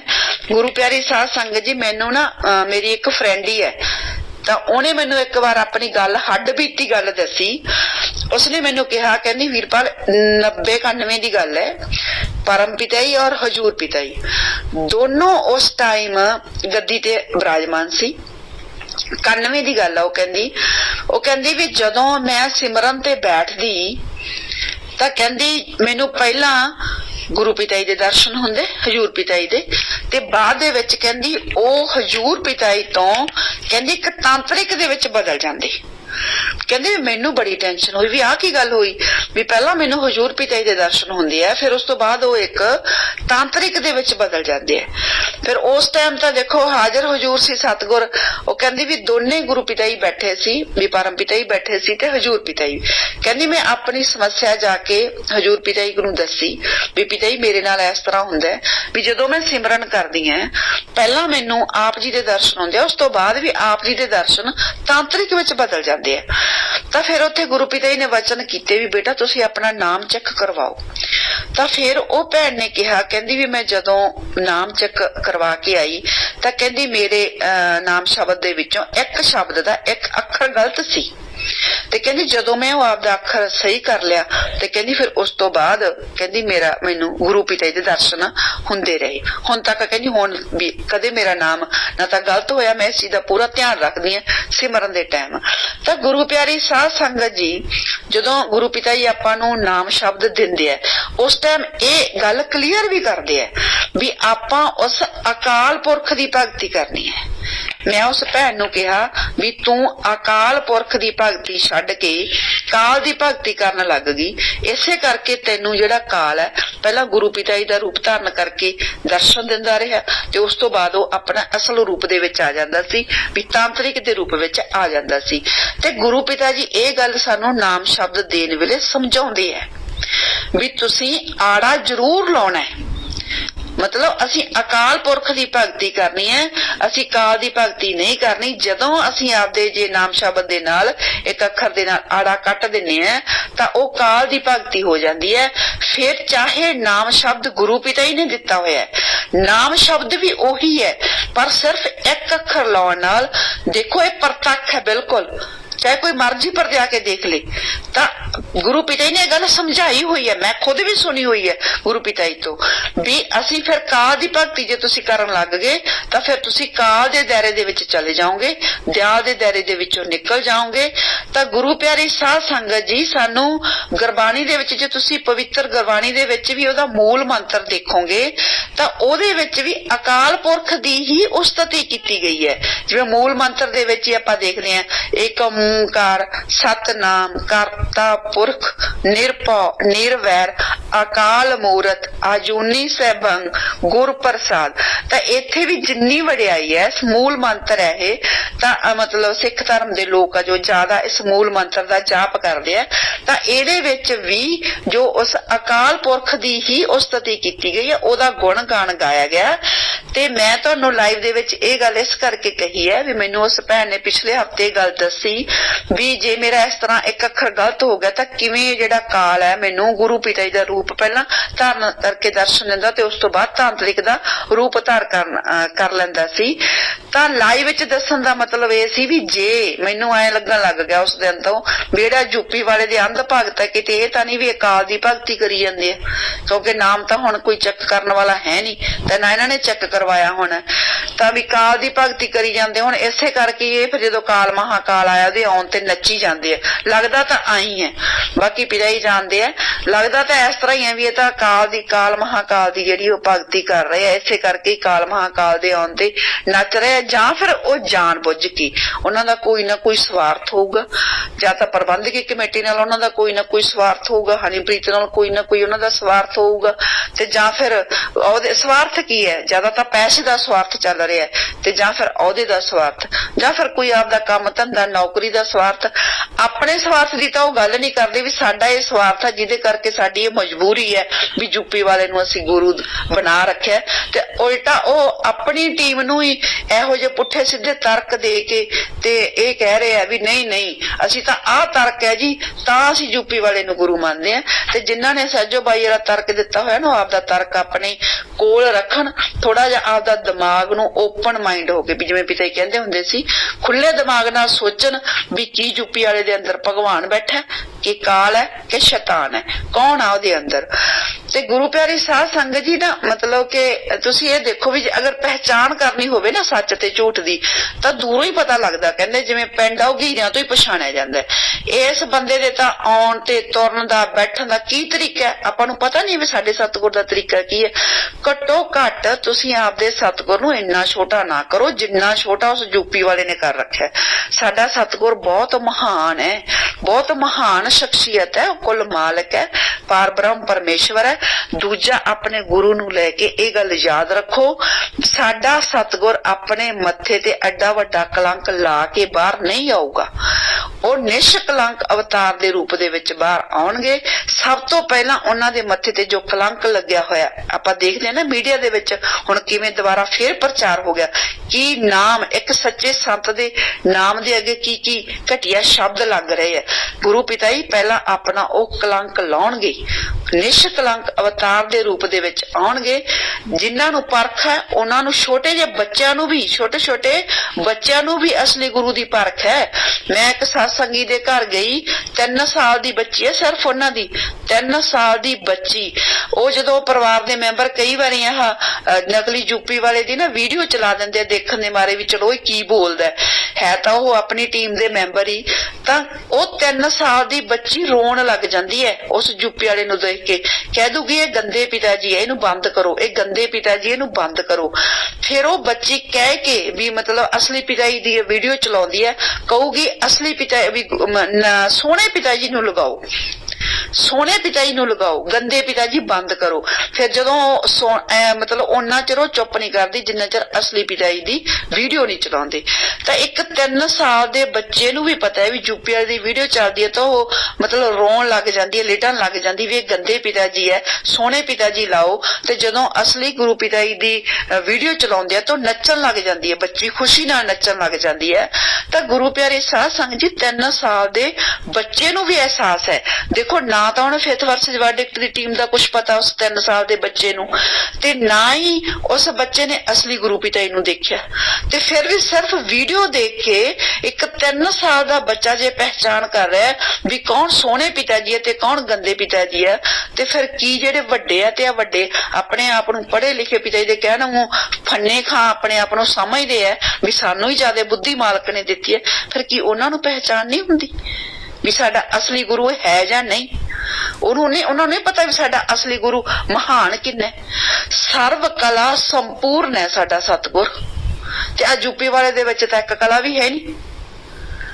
ਗੁਰੂ ਪਿਆਰੀ ਸਾਧ ਸੰਗਤ ਜੀ ਅੱਜ ਕੱਲ ਟੈਕਨੀਕ ਦਾ ਯੁੱਗ ਹੈ, ਇਹ ਨਾ ਸੋਚੋ ਵੀ ਮਤਲਬ ਕਿ ਕਿਸੇ ਨੇ ਸਾਡੇ ਗੁਰੂ ਪਿਤਾ ਜੀ ਵਰਗੀ ਆਪਦੀ ਸ਼ਕਲ ਬਣਾ ਲਈ, ਮਿਲਦਾ ਜੁਲਦਾ ਥੋੜਾ ਚਿਹਰਾ ਬਣਾ ਲਿਆ, ਮਿਲਦੀ ਜੁਲਦੀ ਆਵਾਜ਼ ਬਣਾ ਲਈ। ਬਹੁਤ ਸਿਸਟਮ ਅੱਜ ਕੱਲ ਦੁਨੀਆ ਦੇ ਵਿੱਚ, ਆਵਾਜ਼ ਇੱਕ ਆਵਾਜ਼ ਛੱਡੋ 250-250 ਆਵਾਜ਼ਾਂ ਕੱਢੀ ਜਾਂਦਾ, ਇੰਨਾ ਸਿਸਟਮ ਤਕੜਾ ਆਇਆ ਹੋਇਆ ਅੱਜ ਕੱਲ। ਤਾਂ ਇਹਨਾਂ ਚੀਜ਼ਾਂ ਨੂੰ ਛੱਡੋ, ਗੁਰੂ ਪਿਤਾ ਜੀ ਆਪਣੇ ਜੋ ਅਸਲੀ ਸਤਿਗੁਰ ਹੈ ਉਹਦੀ ਭਗਤੀ ਕਰੋ, ਆਪਣੇ ਜੋ ਅਸਲੀ ਸਤਿਗੁਰ ਹੈ ਉਹਦੀ ਹੱਕ ਸੱਚ ਦੀ ਲੜਾਈ ਦੇ ਵਿੱਚ ਅੱਗੇ ਆਓ। ਕਿੰਨਾ ਚਿਰ ਤੁਸੀਂ ਐ ਮੂੰਹ ਦੇ ਵਿੱਚ ਚੁੱਪ ਕਰਕੇ ਬੈਠੇ ਰਹੋਗੇ? ਕਿੰਨਾ ਚਿਰ ਤੁਸੀਂ ਇਸ ਤਰ੍ਹਾਂ ਜਿਹੜੀ ਅਕਾਲ ਮਹਾਕਾਲ ਤੇ ਉਹਦੀ ਰੱਦੀ ਜਿਹੜੀ ਹੈਗੀ ਹੈ ਇਹਦੀਆਂ ਚਾਲਾਂ ਦੇ ਵਿੱਚ ਤੇ ਸਰਕਾਰਾਂ ਦੀਆਂ ਚਾਲਾਂ ਦੇ ਵਿੱਚ ਆਓਗੇ? ਕਿੰਨਾ ਸਰਕਾਰਾਂ ਦੇ ਤੁਸੀਂ ਵਿਸ਼ਵਾਸ ਕਰ ਰਹੇ ਆ ਖੱਟੜ ਤਾਂ ਮੰਨ ਹੀ ਨਹੀਂ ਰਿਹਾ। ਹਰਿਆਣੇ ਦਾ ਮੁੱਖ ਮੰਤਰੀ ਤਾਂ ਕਹਿੰਦਾ ਮੈਨੂੰ ਪਤਾ ਹੀ ਨਹੀਂ ਹੈ, ਹਰਿਆਣੇ ਦਾ ਗ੍ਰਹਿ ਮੰਤਰੀ ਨਹੀਂ ਮੰਨ ਰਿਹਾ, ਉਹ ਕਹਿੰਦਾ ਮੈਨੂੰ ਨਹੀਂ ਪਤਾ ਪੈਰੋਲ ਦਾ। ਨਾ ਮੁੱਖ ਮੰਤਰੀ ਨੂੰ ਪੈਰੋਲ ਬਾਰੇ ਪਤਾ, ਨਾ ਗ੍ਰਹਿ ਮੰਤਰੀ ਨੂੰ ਪਤਾ। ਇਹ ਚਲਾਕੀਆਂ ਖੇਡ ਕਿਹਦੇ ਨਾਲ ਰਹੀ ਹੈ ਸਰਕਾਰ? ਕਿਉਂ ਖੇਡ ਰਹੀ ਹੈ? ਕਿਉਂ ਇਹ ਬਿਆਨ ਦੇ ਰਿਹਾ ਮੁੱਖ ਮੰਤਰੀ ਤੇ ਗ੍ਰਹਿ ਮੰਤਰੀ ਵੀ ਸਾਨੂੰ ਤਾਂ ਪੈਰੋਲ ਦਾ ਪਤਾ ਨਹੀਂ ਹੈ? ਉਹਨਾਂ ਨੂੰ ਪਤਾ ਹੈ, ਉਹਨਾਂ ਨੂੰ ਪਤਾ ਵੀ ਇਹ ਨਕਲੀ ਹੈ ਤੇ ਇੱਕ ਦਿਨ ਇਹ ਮੁੱਦਾ ਵੱਡਾ ਉੱਠੂਗਾ ਵੀ, ਉਹਨਾਂ ਨੂੰ ਇਹ ਵੀ ਪਤਾ। ਤੇ ਸਰਕਾਰ ਤਾਂ ਆਪਣਾ ਬਚਾਅ ਕਰ ਰਹੀ ਹੈ। ਤੇ ਕੱਲ ਨੂੰ ਜਦੋਂ ਸੰਗਤ ਦੇ ਸਾਹਮਣੇ ਇਹ ਚੀਜ਼ਾਂ ਆਉਣਗੀਆਂ ਵੀ ਇਹ ਅਸਲੀ ਨਹੀਂ ਹੈ ਤੇ ਇਹ ਨਕਲੀ ਇੱਕ ਬਹਿਰੂਪੀ ਹੈ, ਤੇ ਫਿਰ ਸਾਧ ਸੰਗਤ ਆਪਦੇ ਪਿੰਡ ਦੇ ਵਿੱਚ ਆਪਦੇ ਸ਼ਹਿਰ ਦੇ ਵਿੱਚ ਲੋਕਾਂ ਨੂੰ ਮੂੰਹ ਕੀ ਦਿਖਾਊਗੀ? ਲੋਕ ਤੁਹਾਡੇ ਮੂੰਹਾਂ ਤੇ ਥੁੱਕਣਗੇ। ਗੁਰੂ ਪਿਤਾ ਜੀ ਦੇ ਜੋ ਵਚਨ ਹੈ ਨਾ ਵੀ ਜਿੰਨੀਆਂ ਵੀ ਚਾਲਾਂ ਚਾਲੋ ਉਹ ਉਲਟੀਆਂ ਤਾਂ ਪੈਣੀਆਂ ਹੀ ਪੈਣੀਆਂ, ਕੋਈ ਮੂੰਹ ਨਹੀਂ ਲਗਾਊਗਾ। ਜਿਹੜਾ ਇਹ ਮੂੰਹ ਨਹੀਂ ਲਗਾਊਗਾ ਉਹ ਆਮ ਸਾਧ ਸੰਗਤ ਨੂੰ ਵੀ ਨਹੀਂ ਕੋਈ ਲਗਾਊਗਾ। ਇਹ ਤੁਸੀਂ ਯਕੀਨ ਮੰਨੋ, ਆਮ ਸਾਧ ਸੰਗਤ ਜਿਹੜੀ ਅੱਜ ਇਸ ਯੂਪੀ ਵਾਲੇ ਨੂੰ ਗੁਰੂ ਮੰਨ ਕੇ ਬੈਠੀ ਹੈ, ਆਮ ਲੋਕ ਮੂੰਹ ਨਹੀਂ ਲਗਾਊਗਾ ਕੋਈ ਵੀ। ਲੱਖ ਲਾਹਨਤਾਂ ਦੇਣਗੇ ਲੋਕ ਕਹਿਣਗੇ ਲੱਖ ਦੀ ਲਾਹਨਤ, ਤੁਸੀਂ ਆਪਦੇ ਗੁਰੂ ਨੂੰ ਨਹੀਂ ਪਛਾਣ ਰਹੇ। ਕਿਉਂਕਿ ਮਨਮੁਖ ਲੋਕ ਆ, ਜਾਂ ਆਪਾਂ ਕਹਿ ਦਿੰਦੇ ਆ ਵੀ ਜਿਹੜੇ ਗੈਰ ਸਤਸੰਗੀ ਲੋਕ ਹੈ, ਗੈਰ ਪ੍ਰੇਮੀ ਲੋਕ ਹੈ, ਜਿਨ੍ਹਾਂ ਨੇ ਡੇਰਾ ਸੱਚਾ ਸੌਦਾ ਤੋਂ ਨਾਮ ਨਹੀਂ ਲਿਆ, ਉਹ ਲੋਕ ਤਾਂ ਸਾਰੇ ਪਹਿਚਾਣ ਕਰ ਰਹੇ ਵੀ ਤੁਹਾਡਾ ਗੁਰੂ ਨਹੀਂ ਹੈ। ਕਈ ਲੋਕਾਂ ਨੇ ਗੁਰੂ ਪਿਤਾ ਜੀ ਦੇ ਦਰਸ਼ਨ ਨਹੀਂ ਕੀਤੇ, ਸਿਰਫ ਵੀਡੀਓ ਦੇ ਵਿੱਚ ਉਹਨਾਂ ਨੂੰ ਦੇਖਿਆ ਹੋਇਆ ਅਸਲੀ ਗੁਰੂ ਪਿਤਾ ਜੀ ਨੂੰ, ਤੇ ਹੁਣ ਉਹ ਨਕਲੀ ਨੂੰ ਦੇਖ ਕੇ 1 ਸੈਕਿੰਡ ਦੇ ਵਿੱਚ ਵੀ ਇਹ ਕਹਿ ਦਿੰਦੇ ਕਿ ਇਹ ਤੁਹਾਡਾ ਗੁਰੂ ਨਹੀਂ ਹੈ। ਤਾਂ ਗੁਰੂ ਪਿਆਰੀ ਸਾਧ ਸੰਗਤ ਜੀ, ਇਹ ਜਿਹੜੇ ਮਤਲਬ ਕਿ ਸਵਾਰਥ ਦਾ ਚੱਕਰ ਚੱਲਿਆ, ਪਿਤਾ ਜੀ ਕਹਿੰਦੇ ਹੁੰਦੇ ਸੀ ਮਾਇਆ ਦਾ ਖੇਲ। ਇਹ ਮਾਇਆ ਦਾ ਖੇਲ ਹੈ ਨਾ, ਜਿਨ੍ਹਾਂ ਨੇ 1-1 ਕਿੱਲੇ ਤੋਂ ਤੇ 50-50 ਕਿੱਲੇ ਜ਼ਮੀਨ ਦੇ ਬਣਾ ਲਏ, ਜਿਨ੍ਹਾਂ ਨੇ 1-1 ਕਿੱਲੇ ਤੋਂ 150-150 ਕਿੱਲਾ ਜ਼ਮੀਨ ਦਾ ਬਣਾ ਲਿਆ, ਅੱਜ ਉਹ ਕਿਉਂ ਚਾਹੁੰਦੇ ਆ ਵੀ ਅਸਲੀ ਗੁਰੂ ਪਿਤਾ ਜੀ ਆਉਣ? ਪਰਸੋਂ ਗੁਰੂ ਪਿਆਰੀ ਸਾਧ ਸੰਗਤ ਜੀ ਮੈਨੂੰ ਨਾ ਗੁਰਦਾਤ ਜੋ SBS ਹੈ, ਸਤ ਬ੍ਰਹਮਚਾਰੀ ਔਰ ਡੇਰੇ ਦਾ ਵਾਈਸ ਚੇਅਰਮੈਨ ਆ ਹਬੋਰ ਦਾ, ਬਹੁਤ ਸੰਗਤ ਉਹਨੂੰ ਜਾਣਦੀ। ਉਹ ਸੁੱਕਿਆ ਦਾ ਗੁਰਦਾਤ ਜਿਹੜਾ, ਉਹਦੀ ਮਾਤਾ ਮਿਲੀ ਮੈਨੂੰ, ਬਠਿੰਡੇ ਦੇ ਵਿੱਚ ਆਈ ਹੋਈ ਸੀ ਤੇ ਉੱਥੇ ਉਹਦੀ ਮੈਨੂੰ ਮਾਤਾ ਮਿਲੀ ਤਾਂ ਮੈਂ ਉਸ ਮਾਤਾ ਨੂੰ ਚਲੋ ਨਾਰਾ ਬੋਲਿਆ, ਗੁਰੂ ਪਿਤਾ ਜੀ ਦਾ ਨਾਰਾ, ਪਤਾ ਨਾਰਾ ਸਭ ਨੂੰ ਹੀ ਬੋਲਦੇ, ਸਭ ਦਾ ਹੀ ਸਤਿਕਾਰ ਕਰਦੇ ਆ। ਤਾਂ ਮੈਂ ਉਸ, ਕਿਉਂਕਿ ਜਦੋਂ ਮੈਂ ਮੇਨ ਗੇਟ ਤੇ ਮੇਰੀ ਪਹਿਲਾਂ ਸੇਵਾ ਹੁੰਦੀ ਸੀ ਨਿਗਰਾਨ ਸਮਿਤੀ ਦੇ ਵਿੱਚ, ਤਾਂ ਮੇਨ ਗੇਟ ਤੇ ਜਦੋਂ ਵੀ ਕੋਈ ਸੰਗਤ ਲੰਘਦੀ ਸੀ ਤਾਂ ਸਾਰੇ ਜਿਵੇਂ ਪ੍ਰੇਮ ਪਿਆਰ ਨਾਲ ਬੁਲਾ ਕੇ ਲੰਘਦੇ ਸੀ। ਮੇਰਾ ਸਭ ਨਾਲ ਹੀ ਪਿਤਾ ਜੀ ਦੀ ਰਹਿਮਤ ਨਾਲ ਪ੍ਰੇਮ ਪਿਆਰ ਸੀ ਤੇ ਰਿਹਾ ਸ਼ੁਰੂ ਤੋਂ ਹੀ ਸੰਗਤ ਨਾਲ। ਤਾਂ ਮੈਂ ਮਾਤਾ ਜੀ ਨੂੰ ਨਾਰਾ ਬੋਲਿਆ, ਤਾਂ ਨਾਰਾ ਲਾ ਕੇ ਪਹਿਲਾਂ ਮਾਤਾ ਜੀ ਪਿੱਛੇ ਬੈਠ ਗਈ। ਉਸ ਤੋਂ ਬਾਅਦ ਥੋੜੇ ਟਾਈਮ ਬਾਅਦ ਉਹਦੇ ਮਨ ਦੇ ਵਿੱਚ ਪਤਾ ਨਹੀਂ ਕਿਹਾ, ਉਹਨੇ ਮੈਨੂੰ ਆਵਾਜ਼ ਮਾਰ ਕੇ ਆਪਣੇ ਕੋਲ ਬੁਲਾਇਆ। ਕਹਿੰਦੀ ਵੀਰਪਾਲ ਆਖੇ ਇੱਧਰ ਮੇਰੇ ਕੋਲੇ ਆਈ, ਤੇ ਮੈਂ ਚਲੀ ਗਈ। ਮੈਨੂੰ ਉਸ ਮਾਤਾ ਨੇ ਪਤਾ ਕੀ ਕਿਹਾ, ਗੁਰਦਾਤ ਦੀ ਮਾਤਾ ਨੇ, ਕਹਿੰਦੇ ਵੀਰਪਾਲ ਤੂੰ ਤਾਂ ਬਹੁਤ ਸਿਆਣੀ ਸੀ, ਸੁਲਝੀ ਹੋਈ ਸੀ, ਤੈਨੂੰ ਕੀ ਹੋ ਗਿਆ? ਮੈਂ ਕਿਉਂ, ਮੈਨੂੰ ਕੀ ਹੋਣਾ ਸੀ, ਮੈਂ ਤਾਂ ਅੱਜ ਵੀ ਸਿਆਣੀ ਐ, ਮੈਂ ਤਾਂ ਅੱਜ ਵੀ ਸੁਲਝੀ ਹੋਈ ਐ। ਕਹਿੰਦੀ ਤੇਰਾ ਤਾਂ ਪਿਤਾ ਜੀ ਤੇ ਬਹੁਤ ਵਿਸ਼ਵਾਸ ਸੀ, ਤੂੰ ਜ਼ਿੰਮੇਵਾਰ ਸੀ ਡੇਰੇ ਦੀ। ਤੇ ਮੈਂ ਕਿਹਾ ਮੇਰਾ ਅੱਜ ਵੀ ਗੁਰੂ ਪਿਤਾ ਜੀ ਤੇ ਵਿਸ਼ਵਾਸ ਉਵੇਂ ਹੀ ਹੈ, ਪਹਿਲਾਂ ਨਾਲੋਂ 1000 ਗੁਣਾ ਨਹੀਂ, ਲੱਖ ਗੁਣਾ ਨਹੀਂ, ਅਰਬਾਂ ਗੁਣਾ ਅੱਜ ਵੀ ਮੇਰਾ ਮੇਰੇ ਸਤਿਗੁਰ ਤੇ ਵਿਸ਼ਵਾਸ ਹੈ। ਤਾਂ ਮੈਨੂੰ ਬਾਅਦ ਦੇ ਵਿੱਚ ਮਾਤਾ ਜੀ ਕਹਿੰਦੀ ਤੁਸੀਂ ਕਹਿੰਦੀ ਇਹ ਵਿਸ਼ਵਾਸ ਕਿਉਂ ਨਹੀਂ ਕਰਦੇ ਵੀ ਇਹ ਪਿਤਾ ਜੀ ਹੈ? ਤੇ ਮੈਂ ਕਿਹਾ, ਕਹਿੰਦੀ ਮੈਂ ਤੈਨੂੰ, ਫਿਰ ਮੈਨੂੰ ਬਾਅਦ ਦੇ ਵਿੱਚ ਉਹ ਕਹਿੰਦੀ ਆ ਵੀ ਤੈਨੂੰ ਮੈਂ ਯੂਪੀ ਲੈ ਕੇ ਚੱਲਦੀ ਆ, ਤੂੰ ਖੁਦ ਗੱਲ ਕਰਕੇ ਦੇਖ। ਮੈਂ ਕਿਹਾ ਵੀ ਜਿਸ ਰਾਹ ਜਿਸ ਪਿੰਡ ਮੈਂ ਜਾਣਾ ਨਹੀਂ ਉਸ ਦਾ ਰਾਹ ਕੀ ਪੁੱਛਣਾ, ਜਦੋਂ ਮੈਨੂੰ ਪਤਾ ਹੈ ਵੀ ਉਹ ਮੇਰਾ ਗੁਰੂ ਹੀ ਨਹੀਂ ਹੈ। ਜਦੋਂ ਮੇਰੇ ਅੰਦਰ ਦੀ ਆਤਮਾ ਚੀਖ ਚੀਖ ਕੇ ਕਹਿੰਦੀ ਹੈ ਉਹ ਮੇਰਾ ਗੁਰੂ ਨਹੀਂ ਹੈ, ਔਰ ਜਦੋਂ ਮੈਂ ਸਿਮਰਨ ਤੇ ਬੈਠਦੀ ਹਾਂ ਮੇਰਾ ਗੁਰੂ ਖੁਦ ਮੈਨੂੰ ਦਰਸ਼ਨ ਦੇ ਕੇ ਕਹਿ ਰਿਹਾ ਹੈ ਵੀ ਉਹ ਯੂਪੀ ਦੇ ਵਿੱਚ ਅਸੀਂ ਨਹੀਂ ਹੈ, ਮਤਲਬ ਕਾਲ ਮਹਾਕਾਲ ਜਿਹੜਾ ਆਪਣਾ ਕੋਈ ਰੂਪ ਧਾਰਨ ਕਰਕੇ ਬੈਠਾ ਹੈ। ਤੇ ਮੈਂ ਕਿਹਾ ਮਾਤਾ ਜੀ ਮੈਂ ਕਿਉਂ ਜਾਵਾਂ ਯੂਪੀ, ਮੇਰਾ ਯੂਪੀ ਕੀ ਰੱਖਿਆ? ਮੈਨੂੰ ਕਹਿੰਦੇ ਨਹੀਂ ਜੇ ਤੁਸੀਂ ਜਾ ਕੇ ਦੇਖੋ ਤੁਹਾਨੂੰ ਪਤਾ ਲੱਗੂ। ਮੈਂ ਕਿਹਾ ਵੀ ਮੈਂ ਜਾਵਾਂ ਹੀ ਕਿਉਂ, ਕੀ ਰੱਖਿਆ ਮੇਰਾ ਯੂਪੀ, ਕੀ ਲੱਗਦਾ ਉਹ ਮੇਰਾ? ਕਾਲ ਮਹਾਕਾਲ ਨਾਲ ਸਾਡਾ ਕੋਈ ਰਿਸ਼ਤਾ ਨਹੀਂ ਹੈ, ਉਹ ਸਾਡੇ ਗੁਰੂ ਦਾ ਦੁਸ਼ਮਣ ਹੈ। ਫਿਰ ਬਾਅਦ ਦੇ ਵਿੱਚ ਉਹ ਮੈਨੂੰ ਪਤਾ ਕੀ ਕਹਿੰਦੀ, ਕਹਿੰਦੀ ਇਹ ਤਾਂ ਤੁਹਾਡੇ ਮਤਲਬ ਕਿ ਵਹਿਮ ਹੈ ਸਾਰੇ। ਤੇ ਕਹਿੰਦੀ ਸਰਕਾਰਾਂ ਨੂੰ, ਉਹਦਾ ਸਵਾਲ ਦੇਖੋ ਗੁਰੂ ਪਿਆਰੀ ਸਾਧ ਸੰਗਤ ਜੀ, ਮੈਂ ਉਹਦਾ ਨਾ ਸਵਾਲ ਸੁਣ ਸੁਣ ਕੇ ਬੜੇ ਹੈਰਾਨ ਹੋਈ। ਜਦੋਂ ਤਾਂ ਉਹਨੂੰ ਮੈਂ ਮਤਲਬ ਕਿ ਇਹ ਕਿਹਾ, ਮੈਨੂੰ ਉਹਨੇ ਇੱਕ ਸਵਾਲ ਕੀਤਾ, ਕਹਿੰਦੀ ਵੀ ਸਰਕਾਰਾਂ ਨੂੰ ਕੀ ਫਾਇਦਾ ਨਕਲੀ ਬਾਹਰ ਲੈ ਕੇ ਲਿਆਉਣ ਦੇ ਵਿੱਚ? ਤੇ ਮੈਂ ਉਹਨੂੰ ਸਮਝਾਇਆ, ਮੈਂ ਕਿਹਾ ਵੀ ਜੋ ਅਸਲੀ ਨੂੰ ਅੰਦਰ ਲੈ ਕੇ ਜਾਣ ਦਾ ਫਾਇਦਾ, ਅਸਲੀ ਨੂੰ ਅੰਦਰ ਲੈ ਕੇ ਜਾਣ ਦਾ ਕੀ ਫਾਇਦਾ ਸੀ ਸਰਕਾਰ ਦਾ? ਅਸਲੀ ਨੂੰ ਅੰਦਰ ਲੈ ਕੇ ਗਈ ਹੈ ਨਾ, ਸਾਰਿਆਂ ਦੇ ਸਾਹਮਣੇ ਲੈ ਕੇ ਗਈ ਹੈ, ਉਹੀ ਫਾਇਦਾ ਨਕਲੀ ਨੂੰ ਬਾਹਰ ਲਿਆਉਣ ਚ ਹੈ। ਮੈਂ ਕਿਹਾ ਸਰਕਾਰਾਂ ਤਾਂ ਬਦਲੀਆਂ ਨਹੀਂ ਨਾ, ਸਰਕਾਰਾਂ ਤਾਂ ਅੱਜ ਵੀ ਹੋਈ ਹੈ। ਉਸ ਤੋਂ ਬਾਅਦ ਗੁਰੂ ਪਿਆਰੀ ਸਾਧ ਸੰਗਤ ਜੀ ਮੈਂ ਉਸਦੇ ਸਾਹਮਣੇ ਸਾਰੇ ਸਵਾਲ ਰੱਖੇ ਵੀ ਅਗਰ ਜੋ ਅਸਲੀ ਗੁਰੂ ਪਿਤਾ ਹੀ ਆ ਉਹ ਪੰਚਕੂਲਾ ਦੀ ਗੱਲ ਕਿਉਂ ਨਹੀਂ ਕਰਦਾ? ਉਹ ਸਾਡੀ ਜਿਹੜੀ ਇੰਨੀ ਸਾਧ ਸੰਗਤ ਨਹੱਥੀ ਸਾਧ ਸੰਗਤ ਤੇ ਅਤਿਆਚਾਰ ਹੋਇਆ ਉਹਦੀ ਗੱਲ ਕਿਉਂ ਨਹੀਂ ਕਰਦਾ? ਉਹ ਆਪਦੇ ਕੇਸਾਂ ਦੀ ਗੱਲ ਕਿਉਂ ਨਹੀਂ ਕਰਦਾ? ਉਹ ਹੁਣ ਸਰਵ ਧਰਮ ਦੀ ਗੱਲ ਕਿਉਂ ਨਹੀਂ ਕਰਦਾ? ਕੱਲੀ ਹਿੰਦੂ ਧਰਮ ਦੀ ਗੱਲ ਕਿਉਂ ਕਰੇ? क्योंकि उसने ये तो कहता भी हमारे हिंदू धर्म के देवी देवताओं का निरादर हो रहा है। तभी मैं कहा भी कमाल है, ਉਹਨੂੰ ਹਿੰਦੂ ਧਰਮ ਦੇ ਦੇਵੀ ਦੇਵਤਿਆਂ ਦਾ ਨਰਾਦਰ ਦਿਸ ਰਿਹਾ ਹੈ। ਪਹਿਲੀ ਗੱਲ ਤਾਂ ਉਹਦਾ ਉਹ ਸੈਂਟੈਂਸ ਵੀ ਗਲਤ ਸੀ ਗੁਰੂ ਪਿਆਰੀ ਸਾਧ ਸੰਗਤ ਜੀ, ਜਿਹੜਾ ਉਹ ਬੋਲ ਰਿਹਾ ਸੀ। ਕਹਿੰਦਾ ਹਮਨੇ ਜੇ ਕभी नहीं देखा ਵੀ ਸਿਰਫ ਹਿੰਦੂ ਧਰਮ ਦੇ ਦੇਵੀ ਦੇਵਤਿਆਂ ਦਾ ਹੀ ਕਹਿੰਦਾ ਜਿਹੜਾ ਨਰਾਦਰ ਹੋ ਰਿਹਾ, ਹੋਰ ਕਿਸੇ ਧਰਮ ਦੇ ਦੇਵੀ ਦੇਵਤਿਆਂ ਦਾ ਨਰਾਦਰ ਨਹੀਂ ਹੋ ਰਿਹਾ। ਇਹਨੂੰ ਮਹਾਮੂਰਖ ਨੂੰ ਪੁੱਛਣਾ ਹੋਵੇ ਵੀ ਹੋਰ ਕਿਸੇ ਧਰਮ ਦੇ ਵਿੱਚ ਤਾਂ ਦੇਵੀ ਦੇਵਤੇ ਹੁੰਦੇ ਹੀ ਨਹੀਂ ਹੈ, ਕੱਲੇ ਹਿੰਦੂ ਧਰਮ 'ਚ ਹੀ ਹੁੰਦੇ, ਤੇ ਹੋਰ ਫਿਰ ਕਿਹੜੇ ਧਰਮ ਦੇ ਦੇਵੀ ਦੇਵਤਿਆਂ ਦਾ ਜਿਹੜਾ ਨਰਾਦਰ ਹੋਣਾ ਸੀ? ਤੇ ਮੈਂ ਕਿਹਾ ਵੀ ਪਿਤਾ ਜੀ ਦਾ ਹਿੰਦੂ ਧਰਮ ਕਦੋਂ ਤੋਂ ਹੋ ਗਿਆ? ਪਿਤਾ ਜੀ ਸਿੱਖ ਧਰਮ ਦੇ ਵਿੱਚ ਪੈਦਾ ਹੋਏ, ਔਰ ਜਦੋਂ ਪਿਤਾ ਜੀ ਡੇਰਾ ਸੱਚਾ ਸੌਦਾ ਦੇ ਮੁਖੀ ਬਣ ਗਏ, ਗੱਦੀ ਮਿਲ ਗਈ, ਤਾਂ ਮੈਂ ਕਿਹਾ ਉਦੋਂ ਸਰਵ ਧਰਮ ਸੰਗਮ ਉਹਨਾਂ ਦਾ ਜਿਹੜਾ ਧਰਮ ਹੋ ਗਿਆ। 2007 ਦੇ ਵਿੱਚ ਪਿਤਾ ਜੀ ਨੇ ਸਾਰੇ ਧਰਮ ਜਾਤ ਮਜ਼ਹਬ ਇਕੱਠੇ ਕਰਕੇ ਤੇ ਇੱਕ ਇਨਸਾਨੀਅਤ ਵੀ ਸਿਰਫ ਇਨਸਾਨ, ਪਿਤਾ ਜੀ ਨੇ ਇਸੇ ਕਰਕੇ ਤਾਂ ਕਿਹਾ ਵੀ ਆਪਦੇ ਨਾਮ ਦੇ ਅੱਗੋਂ ਜਿਹੜਾ ਰੋੜਾ ਸੰਧੂ ਜਾਂ ਕੋਈ ਸਿੱਧੂ ਜਾਂ ਜੋ ਵੀ ਆਪਾਂ ਲਾਇਆ ਹੋਇਆ ਸਰਨੇਮ ਉਹਨੂੰ ਕੱਟੋ ਤੇ ਉਹਦੀ ਜਗ੍ਹਾ ਤੇ ਇੰਸਾ ਲਾਓ। ਤੇ ਮੈਂ ਕਿਹਾ ਵੀ ਉਸ ਸਰਵ ਧਰਮ ਤੋਂ ਵੀ ਅੱਗੇ ਮਨੁੱਖਤਾ ਦਾ ਸੁਨੇਹਾ ਦਿੰਦੇ ਹੋਏ ਵੀ ਗੁਰੂ ਪਿਤਾ ਜੀ ਨੇ 2007 ਦੇ ਵਿੱਚ ਸਾਨੂੰ ਇੰਸਾ ਬਣਾਤਾ। ਤੇ ਮੈਂ ਕਿਹਾ ਵੀ ਹੁਣ ਉਹ ਇਸ ਇੰਸਾ ਦੀ ਗੱਲ ਕਿਉਂ ਨਹੀਂ ਕਰਦਾ, ਜਾਂ ਪਲਾਉਣ ਦੀ ਗੱਲ ਕਿਉਂ ਨਹੀਂ ਕਰਦਾ? ਸਾਰੇ ਧਰਮਾਂ ਨੂੰ ਜਾਤਾਂ ਮਜ਼ਹਬਾਂ ਨੂੰ ਇਕੱਠਾ ਕਰਕੇ ਇਨਸਾਨ ਬਣਾਉਣ ਦੀ ਗੱਲ ਕਿਉਂ ਨਹੀਂ ਕਰ ਰਿਹਾ? ਗੁਰੂ ਪਿਆਰੀ ਸਾਧ ਸੰਗਤ ਜੀ ਜਿੰਨੇ ਮੈਂ ਉਹਨੂੰ ਸਵਾਲ ਕੀਤੇ ਨਾ ਗੁਰਦਾਤ ਦੀ ਮਾਤਾ ਜੀ ਨੂੰ, ਉਹਦੇ ਚ ਤਾਂ ਬਿਲਕੁਲ ਐ ਦੰਦੀ ਮੀਚ ਗਈ ਆਪਣੇ, ਕੋਈ ਵੀ ਜਵਾਬ ਮੇਰਾ ਨਹੀਂ ਦਿੱਤਾ। ਤੇ ਜਦੋਂ ਮੈਂ ਅਖੀਰ ਦੇ ਵਿੱਚ ਇਹ ਕਿਹਾ ਨਾ ਵੀ ਤੁਸੀਂ ਕੋਈ ਗੱਲ ਨਹੀਂ, ਯਕੀਨ ਰੱਖੋ, ਥੋੜਾ ਟਾਈਮ ਰੁਕੋ, मैं कहा 5-6 महीने रुको, सच सामने आऊगा ते असली गुरु पिता जी भी सामने आउणगे। असली गुरु पिता जी नूं भी असीं बाहर लेके आवांगे, असली गुरु पिता जी भी सामने आउणगे। गुरु प्यारी साध संगत जी, मैं उस औरत दा जवाब सुन के हैरान रह गई। पहला मैं जदों इन्ने सवाल रखे तां मेरी किसी गल दा कोई जवाब नहीं, तां जदों मैं ये सवाल रखिया भी मतलब कि एक गल भी जां अपनी राय दसी भी गुरु असली गुरु पिता जी आउणगे, तां उस माता जी ने बड़ी बेशर्मी दे नाल इह कहा, कहंदी ओ तां भुल जो, ਉਹ ਤਾਂ ਭੁੱਲ ਜੋ। ਜਦੋਂ ਉਹਨੇ ਇਹ ਕਿਹਾ ਨਾ ਵੀ ਉਹ ਤਾਂ ਭੁੱਲ ਜੋ, ਤੇ ਜਦੋਂ ਫਿਰ ਮੈਂ ਦੁਬਾਰਾ ਫਿਰ ਗਿਆ, ਮੈਂ ਕਿਹਾ ਨਹੀਂ ਮਾਤਾ ਜੀ, ਅਸਲੀ ਗੁਰੂ ਪਿਤਾ ਜੀ ਤਾਂ ਆਉਣਗੇ ਆਉਣਗੇ, ਸੱਚ ਦਾ ਡਾਂਕਾ ਤਾਂ ਇੱਕ ਦਿਨ ਵੱਜੂਗਾ ਵੱਜੂਗਾ। ਤਾਂ ਦੁਬਾਰਾ ਖੜੀ ਹੋ ਗਈ ਉਹ ਮਾਤਾ, ਦੇਖ ਲਓ ਖੜੀ ਹੋ ਗਈ, ਖੜੇ ਹੋ ਕੇ ਚੱਲ ਕੇ ਮੈਨੂੰ ਕਹਿੰਦੀ ਨਹੀਂ ਤਾਂ ਨਹੀਂ, ਕਹਿੰਦੀ ਇਹ ਤਾਂ ਤੁਸੀਂ ਭੁੱਲ ਜੋ। ਤੇ ਫਿਰ ਮੈਂ ਉਹਨੂੰ ਇਹ ਗੱਲ ਕਹੀ, ਮੈਂ ਕਿਹਾ ਫਿਰ ਮੇਰੀ ਸਿਰ ਦੀ ਸ਼ਰਤ ਲੱਗੀ ਹੋਈ ਹੈ, ਮੇਰੀ ਸਿਰ ਦੀ ਸ਼ਰਤ ਲੱਗੀ ਹੋਈ ਹੈ, ਕਬੂਲ ਕਰੋ ਨਾ, ਕਬੂਲ ਕਰੋ। ਮੈਂ ਕਿਹਾ ਕਹਿ ਦੋ ਜਾ ਕੇ ਯੂਪੀ ਦੇ ਵਿੱਚ ਵੀ ਮੈਂ ਸਿਰ ਦੀ ਸ਼ਰਤ ਲੱਗੀ ਹੋਈ ਹੈ, ਜੇ ਉਹ ਅਸਲੀ ਹੈ ਤਾਂ ਸਾਬਤ ਕਰ ਦੇਣਾ।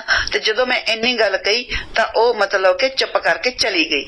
ਤਾਂ ਗੁਰੂ ਪਿਆਰੀ ਸਾਧ ਸੰਗਤ ਜੀ, ਤੁਸੀਂ ਆਪ ਮਤਲਬ ਦੇਖੋ ਵੀ ਕੀ ਜਵਾਬ ਤੋਂ ਤੁਸੀਂ ਸਮਝੋ, ਗੁਰਦਾਤ ਦੀ ਮਾਤਾ ਦੇ ਜਵਾਬ ਤੋਂ ਸਮਝੋ। ਕਹਿੰਦੀ ਅਸਲੀ ਗੁਰੂ ਪਿਤਾ ਜੀ ਨੂੰ ਤਾਂ ਭੁੱਲ ਜੋ।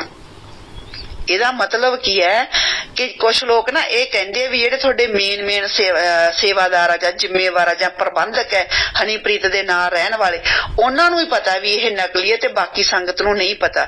ਪਰ ਉਸ ਮਾਤਾ ਦੇ ਜਵਾਬ ਤੋਂ ਮੈਨੂੰ ਇਹ ਲੱਗਦਾ ਹੈ ਵੀ ਨਹੀਂ, ਇਹ ਜਿੰਨੇ ਪ੍ਰਬੰਧਕ ਹੈ ਇਹਨਾਂ ਨੂੰ ਤਾਂ ਪਤਾ ਹੀ ਪਤਾ, ਜਿਹੜੇ ਇਹਨਾਂ ਦੇ ਪਰਿਵਾਰ ਹੈ ਉਹਨਾਂ ਨੂੰ ਵੀ ਪਤਾ ਸਾਰਾ ਕੁਝ ਵੀ ਇਹ ਨਕਲੀ ਹੈ।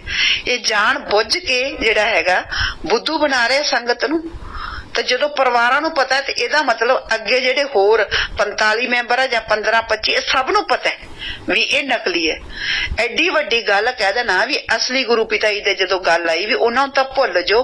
ਕਿਉਂ ਭੁੱਲੀਏ ਅਸੀਂ ਆਪਦੇ ਅਸਲੀ ਗੁਰੂ ਪਿਤਾ ਜੀ ਨੂੰ? ਸਾਨੂੰ ਆ ਸੱਚਖੰਡ ਨਕਲੀ ਲੈ ਕੇ ਜਾਊਗਾ?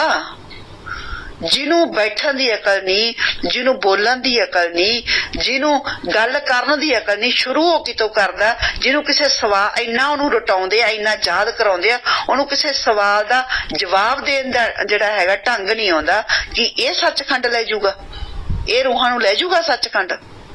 ਗੁਰੂ ਪਿਆਰੀ ਸਾਧ ਸੰਗਤ ਜੀ, ਅਸੀਂ ਆਪਦੇ ਅਸਲੀ ਗੁਰੂ ਪਿਤਾ ਜੀ ਨੂੰ ਭੁੱਲ ਜੀਏ ਜਿਹੜੇ ਸਾਡੇ ਮਤਲਬ ਕਿ ਰੋਮ ਰੋਮ ਦੇ ਵਿੱਚ ਵਸੇ ਹੋਏ ਆ।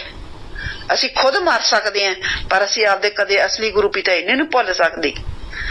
ਇਹ ਮੈਂ ਉਸ ਮਾਤਾ ਨੂੰ ਵੀ ਅਹਿਸਾਸ ਕਰਵਾਇਆ ਕਿ ਜੇ ਤੁਹਾਨੂੰ ਲੱਗਦਾ ਹੈ ਨਾ, ਜੇ ਲੱਗਦਾ ਤਾਂ ਫਿਰ ਯੂਪੀ ਵਾਲਾ ਮੇਰਾ ਚੈਲੰਜ ਸਵੀਕਾਰ ਕਰੇ। ਕਿਸੇ ਨੂੰ ਵੀ ਲੱਗਦਾ ਹੈ, ਅੰਧ ਭਗਤਾਂ ਨੂੰ ਕਿਸੇ ਨੂੰ ਵੀ ਲੱਗਦਾ ਹੈ ਕਿ ਯੂਪੀ ਵਾਲਾ ਅਸਲੀ ਹੈ ਨਾ, ਤਾਂ ਫਿਰ ਉਹ ਮੇਰਾ ਚੈਲੰਜ ਸਵੀਕਾਰ ਕਰੇ। ਸ਼ਰੇਆਮ ਮੈਂ ਹਰ ਰੋਜ਼ ਚੈਲੰਜ ਕਰਦੀ ਹਾਂ, ਕੋਈ ਸਾਬਤ ਕਰ ਦੇਵੇ ਵੀ ਇਹ ਅਸਲੀ ਗੁਰੂ ਪਿਤਾ ਜੀ ਹੈ। ਅਸਲੀ ਗੁਰੂ ਪਿਤਾ ਜੀ ਦੇ ਚਰਨਾਂ ਦੇ ਧੂੜ ਦੇ ਬਰਾਬਰ ਵੀ ਹੈ ਨਹੀਂ ਇਹ ਬੰਦਾ। ਇੰਨਾ ਘਟੀਆ ਇਨਸਾਨ ਹੈ ਇਹ, ਨਸ਼ੇੜੀ ਕਿਸਮ ਦਾ ਬੰਦਾ ਹੈ ਇਹ। ਕਿਸੇ ਜਿਹੜਾ ਸਾਡਾ ਕੋਈ ਛੋਟੇ ਤੋਂ ਛੋਟਾ ਪ੍ਰੇਮੀ ਹੈ ਉਹ ਵੀ, ਮੈਂ ਨਹੀਂ ਭਾਵੇਂ ਦੀ ਕੋਈ ਵਚਨ ਵੀ ਤੋੜਦਾ ਹੋਵੇ ਨਾ ਪ੍ਰੇਮੀ, ਉਹ ਤੋਂ ਵੀ ਇਹ ਕਈ ਗੁਣਾ ਬੁਰਾ ਹੈ ਕਿਉਂਕਿ ਇਹਨੇ ਬਹੁਤ ਵੱਡਾ ਪਾਪ ਕੀਤਾ ਹੈ, ਮਹਾ ਪਾਪ ਕਰਤਾ ਇਹਨੇ, ਇੰਨੀ ਸੰਗਤ ਨੂੰ ਗੁੰਮਰਾਹ ਕਰਤਾ। ਗੁਰੂ ਪਿਆਰੀ ਸਾਧ ਸੰਗਤ, ਜਿਹੜੇ ਲੋਕ ਸਾਨੂੰ ਅੱਜ ਅਸਲੀ ਗੁਰੂ ਪਿਤਾ ਜੀ ਨੂੰ ਭੁੱਲਣ ਦੀਆਂ ਗੱਲਾਂ ਕਰਦੇ ਆ ਨਾ, ਤੇ ਅਸੀਂ ਉਹਨਾਂ ਨੂੰ ਯਾਦ ਕਰਾਉਣੇ ਆ ਵੀ ਤੁਸੀਂ ਗੁਰੂ ਪਿਤਾ ਜੀ ਦੇ ਵਚਨ ਯਾਦ ਕਰ ਲਓ। ਹੱਸਣਾ ਤਾਂ ਕੀ, ਤੁਹਾਡੇ ਤੋਂ ਰੋਇਆ ਵੀ ਨਹੀਂ ਜਾਣਾ ਤੇ ਮੌਤ ਮੰਗੋਗੇ ਤੁਹਾਨੂੰ ਮੌਤ ਆਊਗੀ ਨਹੀਂ। ਇਹ ਵਚਨ ਹੈ ਗੁਰੂ ਪਿਤਾ ਜੀ ਦੀ। ਗੁਰੂ ਪਿਤਾ ਜੀ ਨੇ ਜਿਹੜੇ ਸੰਤ ਕੋਲੇ ਕੋਈ ਡਾਂਗ ਨਹੀਂ ਹੁੰਦੀ, ਕੋਈ ਸੋਟੀ ਨਹੀਂ ਹੁੰਦੀ ਵੀ ਉਹ ਮਾਰਦੇ, ਪਤਾ ਉਹਨਾਂ ਨੂੰ ਸਾਰਾ ਸੀ। ਤੁਸੀਂ ਉਹਨਾਂ ਦੀ ਦਿਆਲਤਾ ਦਾ, ਤੁਸੀਂ ਉਹਦੀ ਨਿਮਰਤਾ ਦਾ ਨਜਾਇਜ਼ ਫਾਇਦਾ ਉਠਾਇਆ। ਮੈਂ ਉਸ ਮਾਤਾ ਨੂੰ ਇਹ ਵੀ ਕਿਹਾ, ਮੈਨੂੰ ਕਹਿੰਦੀ ਕਿ ਨਕਲੀ ਨੂੰ ਲਿਆਉਣ ਦਾ ਕੀ ਫਾਇਦਾ। ਮੈਂ ਕਿਹਾ ਜਿਹੜੇ ਲੋਕਾਂ ਨੇ ਇੱਕ ਕਿੱਲੇ ਤੋਂ 50 ਕਿੱਲੇ ਜ਼ਮੀਨ ਬਣਾ ਲਏ, ਜਿਨ੍ਹਾਂ ਲੋਕਾਂ ਨੇ ਇੱਕ ਕਿੱਲੇ ਤੋਂ 150 ਕਿੱਲਾ ਜ਼ਮੀਨ ਦਾ ਬਣਾ ਲਿਆ, 15 ਮੋਟਰਾਂ ਲਵਾ ਲਈਆਂ, ਕਰੋੜਾਂ ਦੀਆਂ ਕੋਠੀਆਂ ਪਾ ਲਈਆਂ, 100 ਕਰੋੜ ਦੇ ਮੌਲਾਂ ਦੇ ਵਿੱਚ ਹਿੱਸਾ ਪਾਤਾ, ਉਹ ਕਿਉਂ ਚਾਹਣਗੇ ਵੀ ਅੱਜ ਅਸਲੀ ਗੁਰੂ ਪਿਤਾ ਜੀ ਆਉਣ? मैं उन्होंने ये भी कहा, मैं 2015 तो चल रहा है जदों इन्होंने हम शक्ल तैयार कर ले गुरु पिताई दे ऑनलाइन गुरुकुल दे विच, उस तो बाद ही इन्होंने सिस्टम चलाया। मैं उन्होंने ये भी कहा, मैं कहा पहला गुरु पिताई दा हम शक्ल तैयार किया गया, उस तो बाद जेल लेके जाने का प्रबंध किया गया, क्योंकि नहीं ये ऐ तो है नहीं सी भी गुरु पिताई सारा उम्र जेल रहिंदे, क्योंकि जेल जिहड़ा कैदी उन्हें तो कदे ना कदे तो बाहर आना ही हुंदा है, ते ये तो चाहुंदे ही नहीं भी असली गुरु पिताई बाहर आवे। इन्नियां बंदिशां जिवें 5 साल आपां देखिया भी एडी वड्डी बंदिश ला के रखी इन्होंने, असली गुरु पिताई ने आवाज बाहर कड्डी, ना फोटो बाहर कड्डी, ना उन्हां दी कोई ऑडियो ना वीडियो, उन्हां नूं तां बाहर ही की कड्ढना सी। तां गुरु प्यारी साध संगत जी की ये साजिशां सानूं समझ नहीं आउंदियां। अज भी जे कोई मतलब कि सारा कुछ देख के अज तक कली कली गल, जिवें मैं शुरू च ही कहा, MSG 1 फिल्म दी कली कली गल है, कली कला डायलॉग है जिहड़ा पूरा हो रहा है। गुरु प्यारी साध संगत जी जे अज भी असीं अपणियां अखां नहीं ना खोलांगे तां फिर सतगुर इदों उपर होर कुछ नहीं कर सकदा। जदों ओ सतगुर सानूं जाण तो पहलां एडा वड्डा पूरी फिल्म बना के आपदी जिंदगी दी सच्ची कहानी दिखा गया, ये भी वचन कर गया भी 200% सच्ची कहानी है, तो फिर असीं होर की देखना चाहुंदे हैं, की सुनना चाहुंदे हैं पिता जी तो। सत्संगां सुनो ध्यान नाल, पिता जी इन्नियां वीडियोज पईयां, किन्ने इन्हां महापापियां वास्ते जेहड़े आले दुआले खड़े हुंदे सी, किन्ने पिता जी ने वचन कीते, किहदे वास्ते पिता जी किहनूं कह रहे भी जेहड़े नन्ने खां फन्ने खां बने हुए सारे नन्ने खां है। अज आपां देख नहीं रहे किवें फिर ये फन्ने खां ही नन्ने खां बन रहे है। किहनूं कहंदे सी गुरु पिता जी, इन्हां जेहड़े फन्ने खां नूं तां सारे वचन करदे सी, ओह संगत समझदी सी पता नहीं गुरु पिता जी बाहर किसे नूं वचन करी जांदे। गुरु प्यारी साध संगत जी हाथ जोड़ के बेनती है, हजे भी सच नूं पहचानो। असली गुरु पिता जी दी हक सच दी लड़ाई दे विच सतगुर दे वाले पासे खड़े होवो, नहीं तां दुर्योधन दा हाल देख लो, जो हाल दुर्योधन दे नाल जिन्ने लोग बुराई दे प्रतीक खड़े ते उन्हां दा हाल दुर्योधन नालों भी बुरा होया। अज जेहड़े यूपी वाले दे नाल जां इहदी रद्दी दे नाल जां रूड़ी दे नाल जेहड़े खड़नगे उन्हां दा हाल भी फिर ओह जेहड़ा महाभारत दे विच आपां देखिया जां रावण दे नाल जेहड़े लोग खड़े सी उन्हां दा जो हाल होया ओही होना। ते जेड़े ए भलेखे पाले होए आ ए प्रचारे दा मतलब संगत दे विच भी करदे होणगे भी असली गुरु पिता जी तां भुल जो। साडा चैलेंज है असली गुरु पिता जी तां आउणगे ये तां भुल जो, तुसीं भुल जो इस नकली नूं, तुसीं भुलोगे इस नकली नूं। सच ने तां मतलब एक दिन बाहर आउणा ही आउणा, सच दा डांका तां वजना ही वजना। गुरु पिता जी कहंदे हुंदे सी बदलां दी किन्नी क ताकत है, सूरज नूं किन्ना क चिर रोक सकदे है। बदलां दी औकात नहीं है भी पूरी उम्र वास्ते परमानेंटली सूरज नूं बाहर निकलण तो रोक दिओ, ते जिद्दे सूरज बाहर निकलूगा ना ते ओहनूं दस्सण दी लोड़ नहीं पैणी भी मैं सूरज हां ते मैनूं देख लो। ये दीविਆਂ ਨੂੰ ਦੱਸਣ ਦੀ ਲੋੜ ਪੈਂਦੀ ਹੈ ਵੀ ਮੈਂ ਦੀਵਾ ਤੇ ਮੈਂ रोशनी कर रहे हैं। ये जेडे सूरज हुंदे है ना, जो सूरज बाहर निकलदा है तां पूरी दुनिया नूं रोशनी करदा है। जिद्दां ही साडा सतगुर बाहर आऊगा ना ते पूरी दुनिया दे विच ओदी रोशनी ओदी महिमा ते जेड़ी ओदी प्रशंसा है वो दुनिया करूगी, क्योंकि वो पहला आपदे ते लग्या होया कलंक उतारूगा। ते साडा फेथ वर्सेस वर्डिक्ट दी टीम दा जेड़ा चैलेंज है ना, जे तुसीं इन्ने अणखी है तां साडा चैलेंज स्वीकार करो। जिथे मर्जी आओ, मीडिया बुलाओ, सारा गुप्त रूप दे विच कुछ नहीं होऊगा, सारा मीडिया बुलाओ। तुसीं जेड़े वड्डे प्रबंधक अपने आप नूं कहने ना फन्ने का ते नाले हरूड़ी ते रद्दी करे चैलेंज स्वीकार साडा। एक सिर्फ मैं ही तो सारी टीम दे विचों सिर्फ एक कली मैं ही तो चैलेंज दे रही है, बाकी टीम तो साडी आऊगी नहीं है, इको कली मैं ही आऊंगी।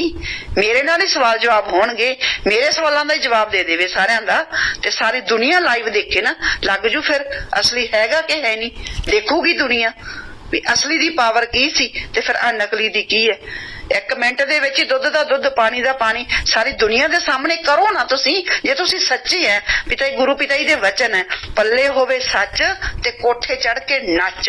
असीं तां कोठे ते चढ़ के नचण नूं तैयार हैं। आजो जिहने नचना खंडे दी धार ते तैयारी खिच लो आपदी। जिन्हों लगदा ना भी ओहदे पल्ले सच है ते आओ फिर कोठे ते चढ़ो ते नचो। धन धन सतगुरु तेरा ही आसरा जी, धन धन सतगुरु तेरा ही आसरा। तो साध संगत जी एक जानकारी और थी आखिरी में 1 मिनट के लिए बस, कि पहले आप पिछले पैरोल में जब पिछली पैरोल हुई थी तब हमने आपको एक जानकारी दी थी कि उस समय हमारा कोई संपर्क हुआ था, तो और उस समय जानकारी मिली थी भी गुरुजी के हाथों पे थोड़े जख्म हैं, ऐसा कुछ जानकारी जो भी मिली थी। अब की बार खैर उतना संपर्क तो नहीं हो पाया, लेकिन ये जानकारी थोड़ी मिलती जुलती है कि फ़िलहाल जो जख्म थे हाथों के वो थोड़े पहले से बेटर हैं, ठीक हो गए हैं। हालांकि जानकारी अभी पुख्ता नहीं हुई है, पर जितनी जानकारी मिली है कल परसों ही मिली है। लाइव नहीं हो पाया ढंग से तो बता नहीं सकें। तो थोड़े जो पहले पिछले जून जुलाई में जो पैरोल थी उसमें हाथों में जख्म थे कुछ, अब नहीं है, कम है, पहले से काफ़ी सुधार है उसमें जो जानकारी मिली है। पुख्ता कितनी है अभी कुछ कह नहीं सकते, क्योंकि अपनी आंखों से तो देखा नहीं है। फिर भी जैसे ही जितनी पुख्ता और हो जाएगी और लगेगा भी ये वाकई में सही है, तो कहीं और से भी अगर यही जानकारी आ जाती है तो फिर देख लेते हैं, फिर आपको दोबारा बताएंगे। तो खैर हम उम्मीद करें, प्रार्थना करें हजूर पिताजी के चरणों में कि वो सच्चाई जल्दी सामने लेके आएँ, और इस उम्मीद के साथ अपने हजूर पिताजी के चरणों में नारा लगाना है, धन धन सतगुरु तेरा ही आसरा, धन धन सतगुरु तेरा ही आसरा। तो आखिरी में अरदास बोलते हैं, धन धन सतगुरु तेरा ही आसरा, हे मालिक तुझे लाज है, अब बहुत हो गया, तू दया में रहमत कर, तेरे प्यार मोहब्बत की राह में हमें कोई दुख तकलीफ़ ना आए, तो ऐसी रहमत बख्श है, सबको सुमति दे, किस तरह से देनी है यह तो सब जानता है, जिसको जैसे देनी है वैसी दे, वो तेरी मर्जी। धन धन सतगुरु तेरा ही आसरा। और बाकी कल भी कोशिश रहेगी, हमारी लाइव रहेगा, तो कल आपको जानकारियाँ देंगे भी। ऐसे भी डिवाइस आते हैं जिससे गूंगे लोग भी बोलने लगते हैं और उनकी भी आवाज़ अलग अलग तरीके से बदली जा सकती है, तो वही आपको जानकारियाँ देंगे। तो कल के लाइव में इजाज़त दीजिए। धन धन सतगुरु तेरा ही आस।